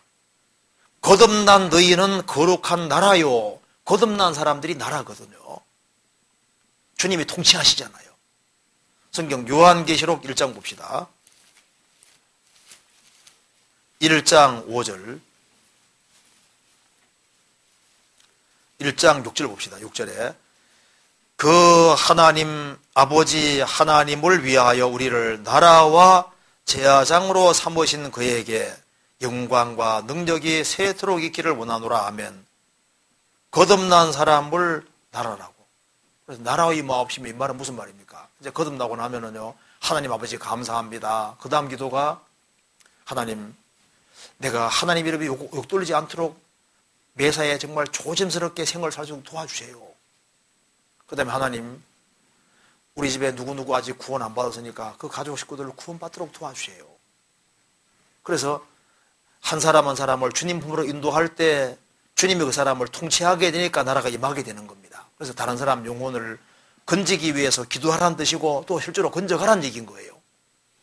그리고 뜻이 하늘에서과 땅에서도 이루어지이다. 구약시대 때는 하나님의 뜻이 이스라엘 통해 이루어졌잖아요.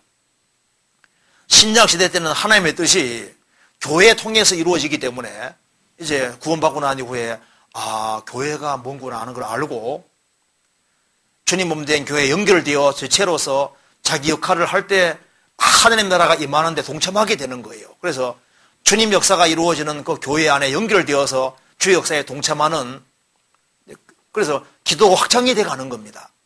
그러니까 이것이 기도의 제목을 말하는 것이지 예배의식에 사용하라고 하는 것이 아닌 거예요. 천국 갔을 때 왜 예배의식에 주기도문 안 했냐 해가지고 주님 문제 삼지 않으십니다. 주님이 예배의식에 사용하라고 한 적이 없잖아요. 이렇게 기도하라 그랬지 예배의식 사용하라고 한 것이 아닌 거예요. 그리고 더 나아가서 사도신경은 일단 사도신경이란 말부터 일단 문제가 있습니다. 사도가 사도신경을 써준 적이 없잖아요. 그렇잖아요. 그리고 이 사도신경이 지금 이 공개적으로 이렇게 아주 이런 형태로 사용하게 된 것은 정확히 말하자면 AD 8세기 정도 됩니다. AD 8세기.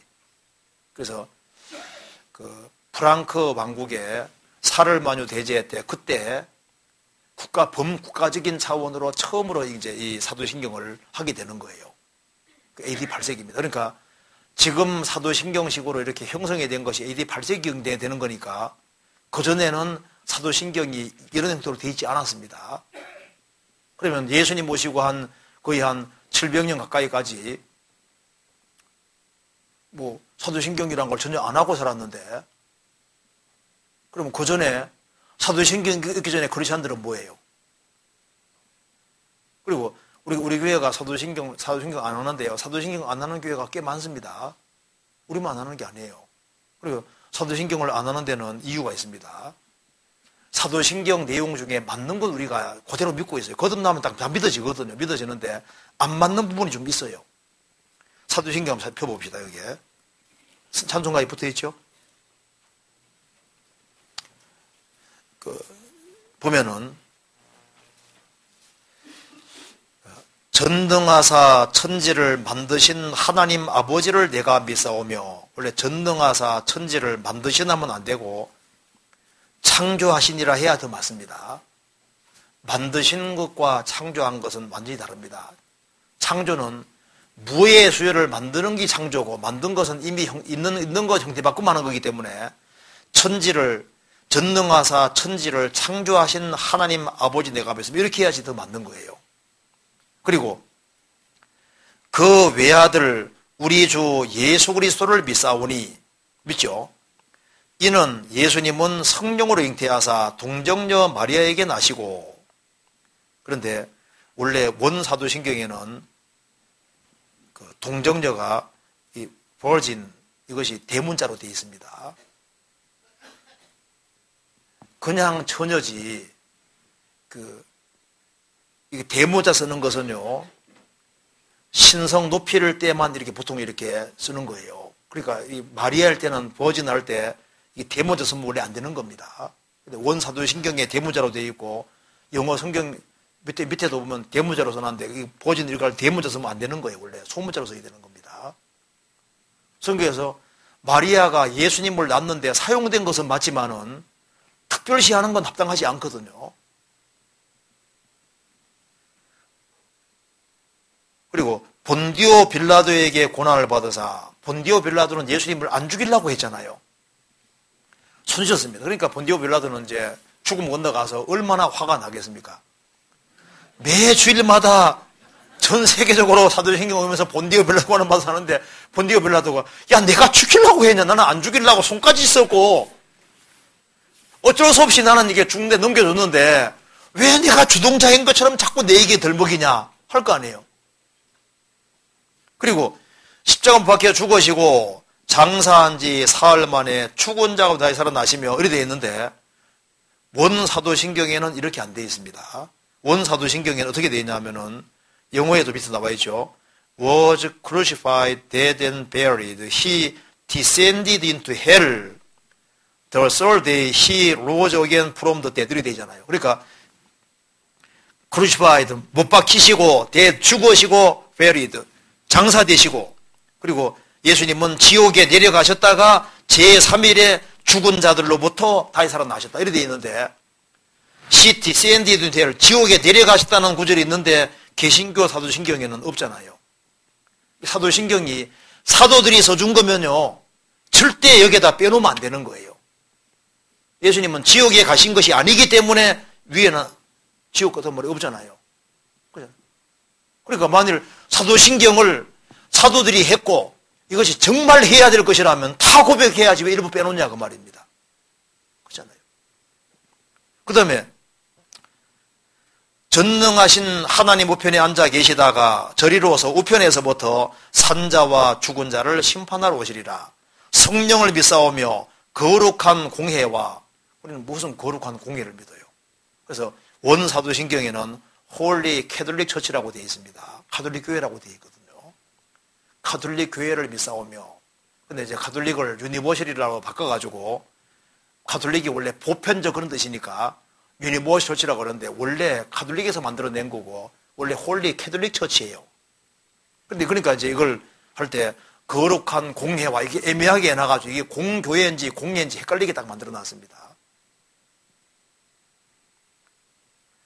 성도가 서로 교통하는 것과 이게 성도가 서로 교통하는 거가 원래 가톨릭에서 만들 때는 이게 원래 죽음 건너간 성인들과의 통공입니다. 원래 만들 때는 그렇게 만들어져 있는데 지금 그 개념이 다르게 되고 있는데 성도가 서로 교제하는 것과 우리는 이렇게 하지 않습니까? 그리고 이제 죄를 사하여 주시는 것과 이것은 요한일서로 말하는 겁니다. 원래 속죄와 형벌에 관한 것은 십자가에 죽으시고 부활하는 앞에다가 언급해야 되는 거예요. 예수님이 우리 죄를 처리하기 위해 죽으시고 우리를 의롭다 하기 위해서 부활하셨다는 얘기가 들어가면 얼마나 좋았겠어요. 그런데 그거 빼놓고 죄를 사해 주시는 것이 따로 떨어져 있으니까 이것은 이미 거듭난 하나님 자녀가 생활 속에서 죄 짓는 이걸 있을 때 자백하고 돌이키는 그 문제거든요. 그런데 이 죄가 여기만 딱 거론되어 있으니까 예수님은 예수님대로 죽었고 자기는 죄 때문에 또 답답한 거예요. 그리고 몸이 다시 사는 것과 영원히 사는 걸 비사옵나이다 하면 거듭난 사람은 여기에 맞는 건 다 믿어지잖아요. 사도신경이 일단 성경하고 안 맞는 부분도 있고 또 원사도신경에서 고백하는 거하고 또 다르고 이것이 또 사도들이 서준과 관계없고 그렇기 때문에 여기에 해당되는 중요한 내용은 우리가 믿고 있거든요. 맞는 건 다 믿고 있는 거예요. 그런데 이것을 예배의식에서 공적으로 사용하라고 주님 명령하신 것도 없고 그리고 주님이 하라고 명하신 적도 없는 거예요. 그러니까 이걸 안 한다고 해가 천국 갔을 때요.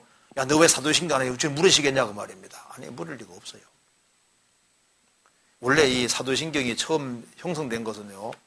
이제 원래 세례 줄 때 하나님 믿습니까? 이제 기본적인 걸 묻는 것 자체가 점점 발전해 가지고 생기게 된 겁니다.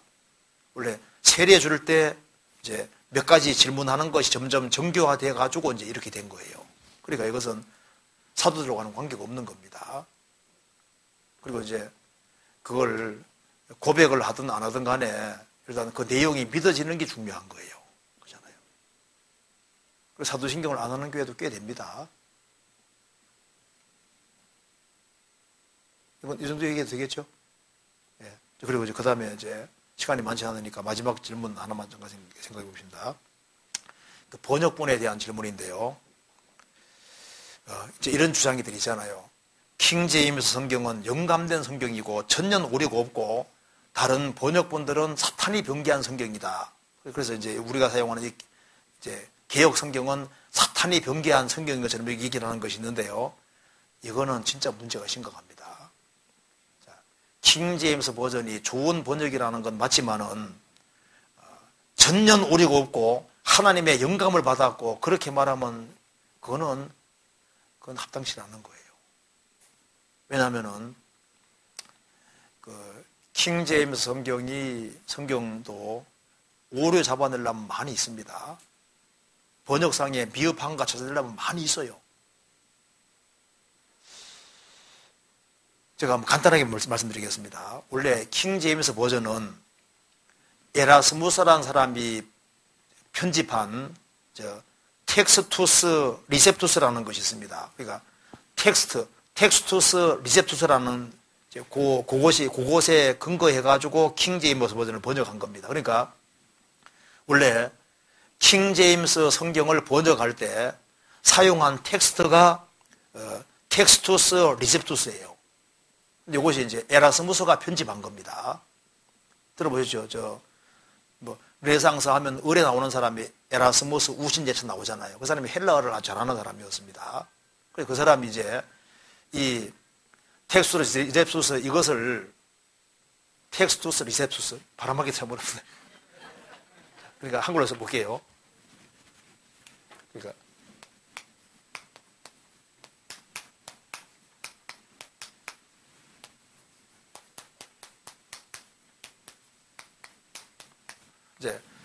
이제 이걸 에라스무스가 원래 편집한 겁니다. 이 편집할 때 이제 5개 내지 6개 헬라어 사본 가지고 이렇게 5개 내지 6개 사본 이걸 가지고서 이걸 이제 편집한 거예요. 근데 지금은 이제 이 헬라어 사본이 이 당시에는 5개, 6개밖에 없었는데, 지금은요, 헬라어 사본 수가 5,400개가 넘습니다. 5,400개가 넘는데, 이제 소수의 사본, 이제 요걸 가지고서 편집을 했는데요. 편집할 때, 이 에라스무스라는 사람이 편집할 때, 요한계시록 같은 경우는 사본이 그 당시 하나밖에 없었습니다. 하나밖에 없었는데, 제일 뒤에 요한계시록 22장 제일 뒤에 6개 구절은 없는 거예요. 떨어져 나가지고 없기 때문에 생각하다가 이제 그 당시에 벌리게이트역이라고 카톨릭에 사용하는 벌리게이트역이 있습니다. 제롬이 번역한 벌리게이트역이 있는데 카톨릭 공인역본입니다. 벌리게이트역에 나와 있는 요한계시록 제일 마지막 6개 절을 자신이 헬라말로 번역해서 여기에다가 집어넣었거든요. 나중에 이제 사본 발견이 많이 되니까 이 에라스무스가 이제 이 벌리게이트역을 가지고서 헬라말로 번역해서 이렇게 집어넣었으니까 다른 사본들하고 비교해 보니까 이제 에라스무스가 번역해서 집어넣어 버렸으니까 다른 사본들하고 안 맞는 거예요. 그리고 이제 제가 찾아보니까 에라스무스가 이제 성경을 이제 편집할 때 헬라어 이제 한 5, 6개 가지고 편집을 할 때 이제 오류가 발견되기 때문에 수정판을 계속 거듭했습니다. 그래서 초판이 1516년에 나왔고 제2판이 1519년, 제3판이 1522년, 제4판이 1527년, 제5판이 이제 히메네스라는 사람의 것을 또 이제 그 사본이 있어가지고 해가지고 90군데를 수정해서 1955년에 이제 출판했다고 말입니다. 이제 이것을 근거해가지고 이제 킹제임스 버전에 나왔는데 킹제임스 버전은 대학자들이 번역해서 아주 잘한 번역에 속하거든요. 근데 그건 잘한 번역이지. 그럼 여기서 무슨 번역상에 미흡한 거라든가 오류라는 그런 게 없느냐? 아니에요. 지금 헬라어 신약 성경 사본만 하더라도 5,400개 이상이 되기 때문에 지금은 이제 성경 속에서 어떤 번역이 더 정확한지를 더 잘 알 수 있게 되어 있는 거예요. 그래서 킹제임스 버전이 좋은 번역본이라는 말은 맞지만은 번역본이기 때문에 오류가 꽤 있어요. 나중에 대조해 보시면요. 이 개역 성경이 정말 번역이 잘 되어 있는 겁니다. 나중에 보시면요. 이 개역 성경이 하나님이 이 한국 교회의 개역 성경을 이렇게 번역해서 사용하게 한 것에 이유가 있어요. 이 번역이 아주 잘 되는 번역입니다. 그래서 이제 킹제임스 성경은 절대 오류가 없고 뭐 하나도 문제가 없다는 식으로 과도하게 얘기하면 안 됩니다. 제가 몇 군데만 한번 예를 들어 드릴게요. 한번 찾아봅시다. 사도행전 13장 한번 보세요. 사도행전 13장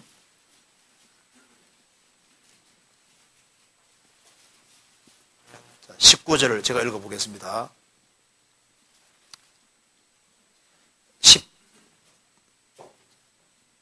17절부터 제가 읽어볼게요.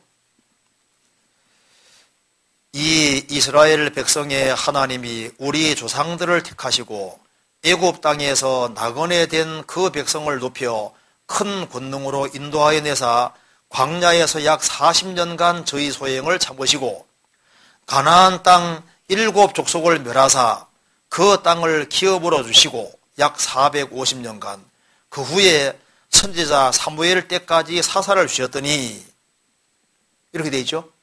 그런데 이제 킹제임스 버전은 이렇게 되어 있습니다. 이 이스라엘 백성의 하나님께서 우리 조상들을 택하시고 이집트 땅에서 나그네로 거하던 그 백성을 높이시며 거기에서 그들을 높으신 팔로 인도하여 내시고 광야에서 약 40년 동안 그들의 소행을 참으시고 가나안 땅에 7 족속을 멸하사 그들의 땅을 제비와 나누어 주시고 그 뒤에 대언자 사무엘 때까지 약 450년 동안 그들에게 채판을 주셨느니라. 자, 그러면 여기에 성경에서는 이스라엘이 출애굽을 이제 에집트에 나와서 가나안 땅 7속을 멸하사 그 땅을 기업으로 주시기까지가 약 450년간이라고 했는데, 킹 제임스 버전에는 이제 가나안 땅을 기업으로 차지하고 난 이후에 사무엘 때까지 사사를 주신 기간이 총 이제 450년간이라고 말하고 있다고 말입니다. 그러면은 열왕기상 6장에 보면은 이거 잠깐 좀 찾아봅니다. 열왕기상 6장.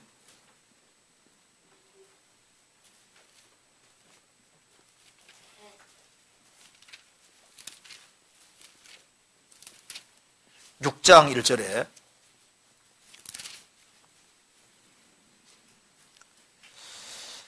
이스라엘 자손이 애굽 땅에서 나온 지 480년이요.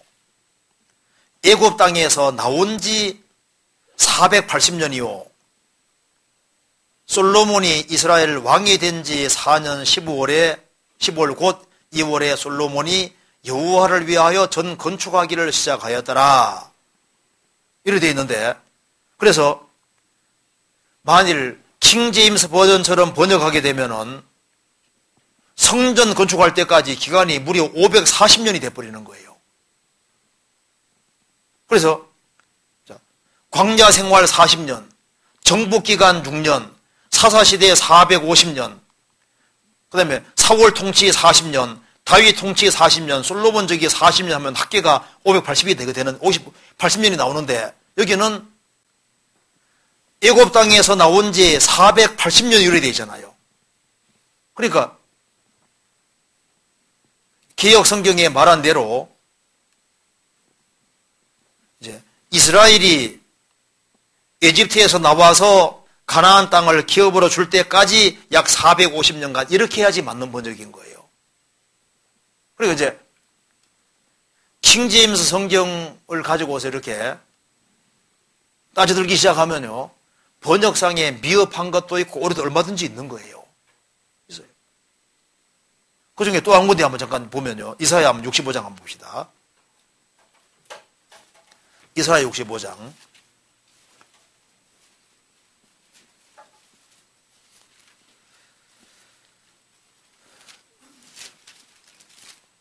(65장) 한번 봅시다.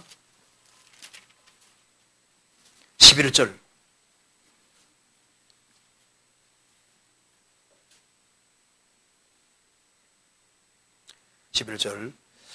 오직 나 여호와를 버리며 나의 성산을 잊고 갓에게 상을 베풀어 놓으며 문희에게 섞은 술을 가득히 붓는 너희여. 이렇게 되어 있죠. 그런데 이제 킹 제임스 버전은 그러나 너희는 주를 버린 자들이며 나의 거룩한 산을 버리고 그 군대를 위하여 식탁을 마련하며 그 수대로 술을 제물로 제공하는도다. 여기서 이제 문제되는 단어가 가드와 문인데, 킹 제임스 버전에서는 가드를 군대로, 문의를 수라고, 수라고 이제 번역을 해서 도대체 뭘 말하는지 모르게 되어 있었는데요. 그러니까 1611년 이 당시에는 이 갓과 문의가 뭔지를 몰랐어요. 근데 이제 지금 고고학이 발달하고 해서 이것이 바벨론의 신이라는 것을 알아내게 되는 겁니다. 그래서 갓은 2번 밑에 뭐라 했습니까? 운수신, 문의는 운명신이거든요. 그러니까 이 바벨론이라는 나라에서 이게 가드는 행운의 신이고 문의는 이제 운명의 신. 이게 우상이라는 것을 알게 되니까 킹 제임스 버전 번역할 때는 이 갓이 뭔지를 몰랐거든요. 문의가 뭔지 모르니까 이렇게 해가지고 이제 가드를 군대라고 문의를 수라고 이렇게 번역을 했다 그 말입니다. 사실 이거 왜 이렇게 번역하면 그 당시에 몰랐으니 그렇게 번역한 거예요. 그러니까 이 번역이 막 성령의 어떤 감동으로 번역됐고 뭐 오류라는 게 전혀 없고 막 이런 식으로 있지 않습니까? 얘기를 하면요, 그건 황당한 얘기를 하는 것이 되는 거예요. 그러니까 좋은 번역이다. 좋은 번역이고 구원받고 신앙생활 하는데 큰 문제가 없는, 그렇게 얘기를 하면 좋은데 그걸 마치 무슨 실수 같은 게 하나도 없는 것처럼요. 성경 전도서 한번 찾아봅시다. 3장 봐봐요. 3장 11절.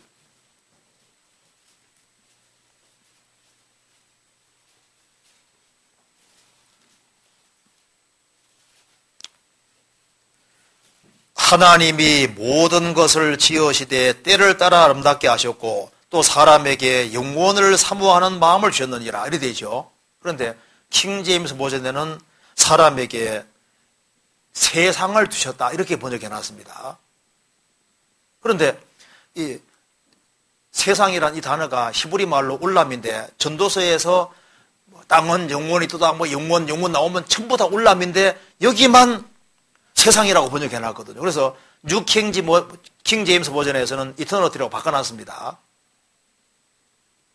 원래 번역할 때 영원이라고 해야만 맞는 거예요. 세상이라고 번역하면 번역상 오류를 범한 겁니다. 그러니까 우리나라 성경은 굉장히 정직한 성경입니다. 왜냐하면 사본에 있는 것은 있고 없는 건 없다고 표시해 줬잖아요. 그죠? 그런데 에라스무스가 성경을 편집할 때는 5개, 6개의 사본 갖다 놓고 일단은 대조하면서 다 집어넣는 길을 택한 거예요.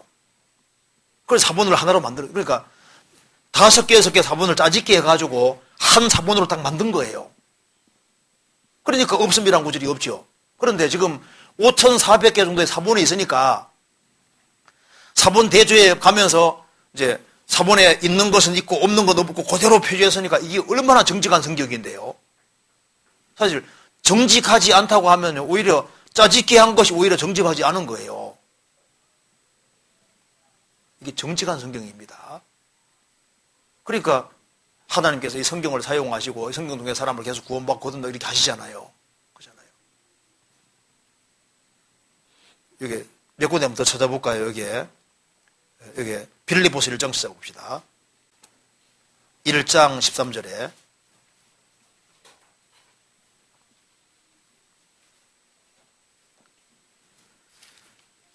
13절에 이러므로 나의 매임이 그리스도 안에서 온 시위대안과 기타 모든 사람에게 나타났으니, 그런데 킹제임스 버전에는 나의 갇힘, 그리스도 안에서 나의 갇힘이 모든 궁전안과 다른 모든 곳에서 나타났더니, 그런데 궁전이 아니고 시위대가 맞습니다. 프라토리온인데 궁전이 아니라 시위대라고 이렇게 번역해야만 이게 맞는 번역인 거예요. 궁전이 아닌 겁니다. 그리고 여기에 또 성경 찾아봅시다. 여기 빌립보서 3장 20절에 예를 들면 여기에 오직 우리의 시민권은 하늘에 있는지라. 그런데 킹제임스 버전에는 Our conversation is in heaven. 우리의 대화, 이게 언행과 행동 방식이 하늘에 있는지라. 원래 이게 여기에 우리의 시민권이라고 번역해야만 원문하고도 맞아요.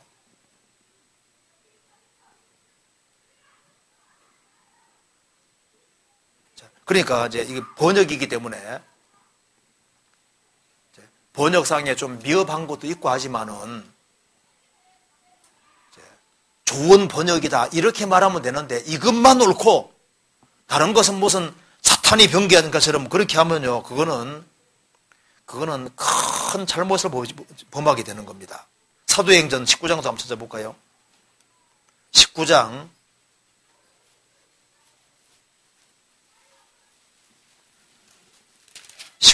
37절.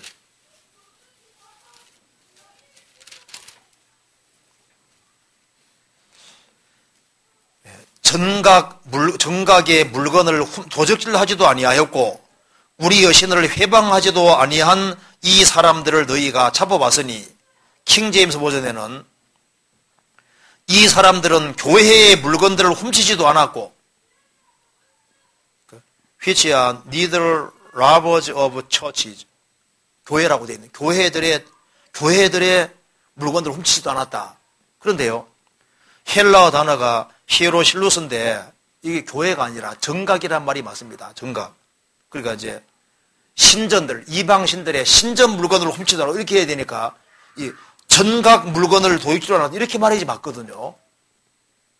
그러니까 이제 잡아내려면요 무척 많아요. 성경 예를 들면은 요한복음 21장에 내 양을 어린 양을 먹이라, 내 양을 치라, 내 양을 먹이라 이렇게 되어 있죠. 킹제임스 버전은 내 어린 양을 먹이라, 내 양을 먹이라, 내 양을 먹이라 그렇게 막 먹이라고 하면 되어 있습니다. 원래 먹이라, 치라, 먹이라거든요.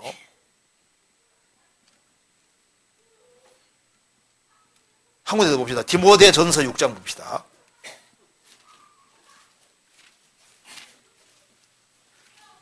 (6장 20절)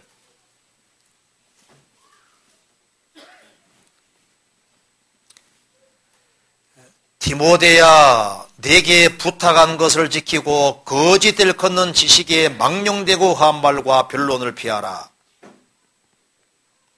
여기 거짓 일컫는 지식이라고 되어 있는데 킹제임스 버전에는 사이언스로 되어 있습니다. 그런데 1611년 이 당시에 사이언스는 원래 이게 사이언스라 그러면 다 안다는 뜻입니다. 그래서 컨션스 양심할 때도 이게 함께란 말이 있고 안다는 뜻이 들어가 있는 거거든요.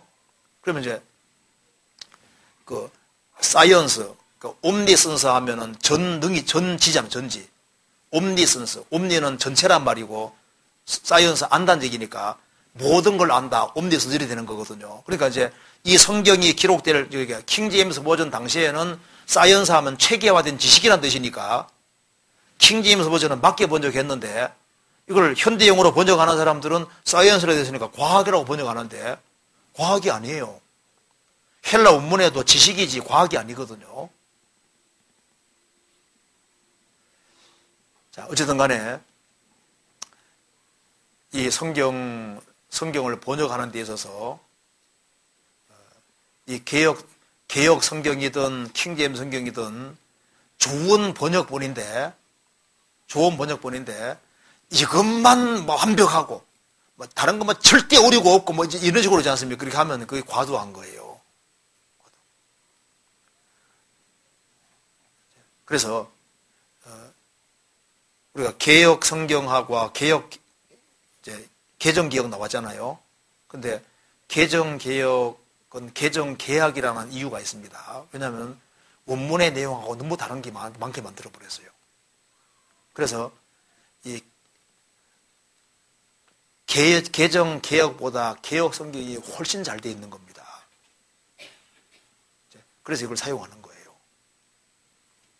그리고 이거보다 정말 더 나은 번역을 만들어낼 수 있으면 좋은데 아직은 못 만들어냅니다. 일단 이건 이 정도만 얘기를 하고 그 다음에 이렇게 질문이 많이 있는데요.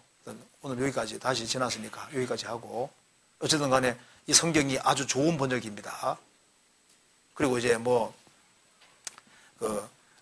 킹제임스 버전 옹호하는 사람들은 하나님이 번제할 양을 친히 준비하시리라. 킹제임스 버전에 하나님은 하나님 자신이 친히 번제할 양이 될 것처럼 이렇게 해놨는데요. 사실 우리 개역 성경이 더 맞는 겁니다. 그러니까 이제 나중에 확인해 보시면요. 이것이 아주 좋은 번역이라는 걸 알 수 있고 우리가 믿을 수 있고 이것에 근거해 신앙생활을 할 때 얼마든지 할 수 있다는 걸 알 수 있어요. 나머지는 다음에 또 하도록 합시다. 같이 기도하시겠습니다. 자비로우신 우리 아버지 하나님 감사합니다. 우리에게 이 귀한 하나님 말씀을 내려주시고 또 신앙생활을 할 수 있게 해주시는 것을 감사합니다. 오늘 이 자리에 참석한 모든 분들 주님께서 더욱 주님이 크신 은혜와 사랑을 베풀어 주시고 주님 말씀 가운데 살 수 있도록 더욱 마음을 일깨워 주옵소서. 그리고 주님 앞에 서는 그날 칭찬과 영광과 존귀를 얻을 수 있도록 우리의 삶을 다스려 주시고 도와주시옵소서. 교회가 계획한 모든 일에 주님이 앞서 행해 주시고 또 우리를 통해서 주님의 역사가 더욱 나타날 수 있도록 도와주시옵소서. 오늘 나머지 모든 시간도 도와주시기를 간절히 의지하오며 주 예수 그리스도 이름으로 기도하옵나이다. 아멘.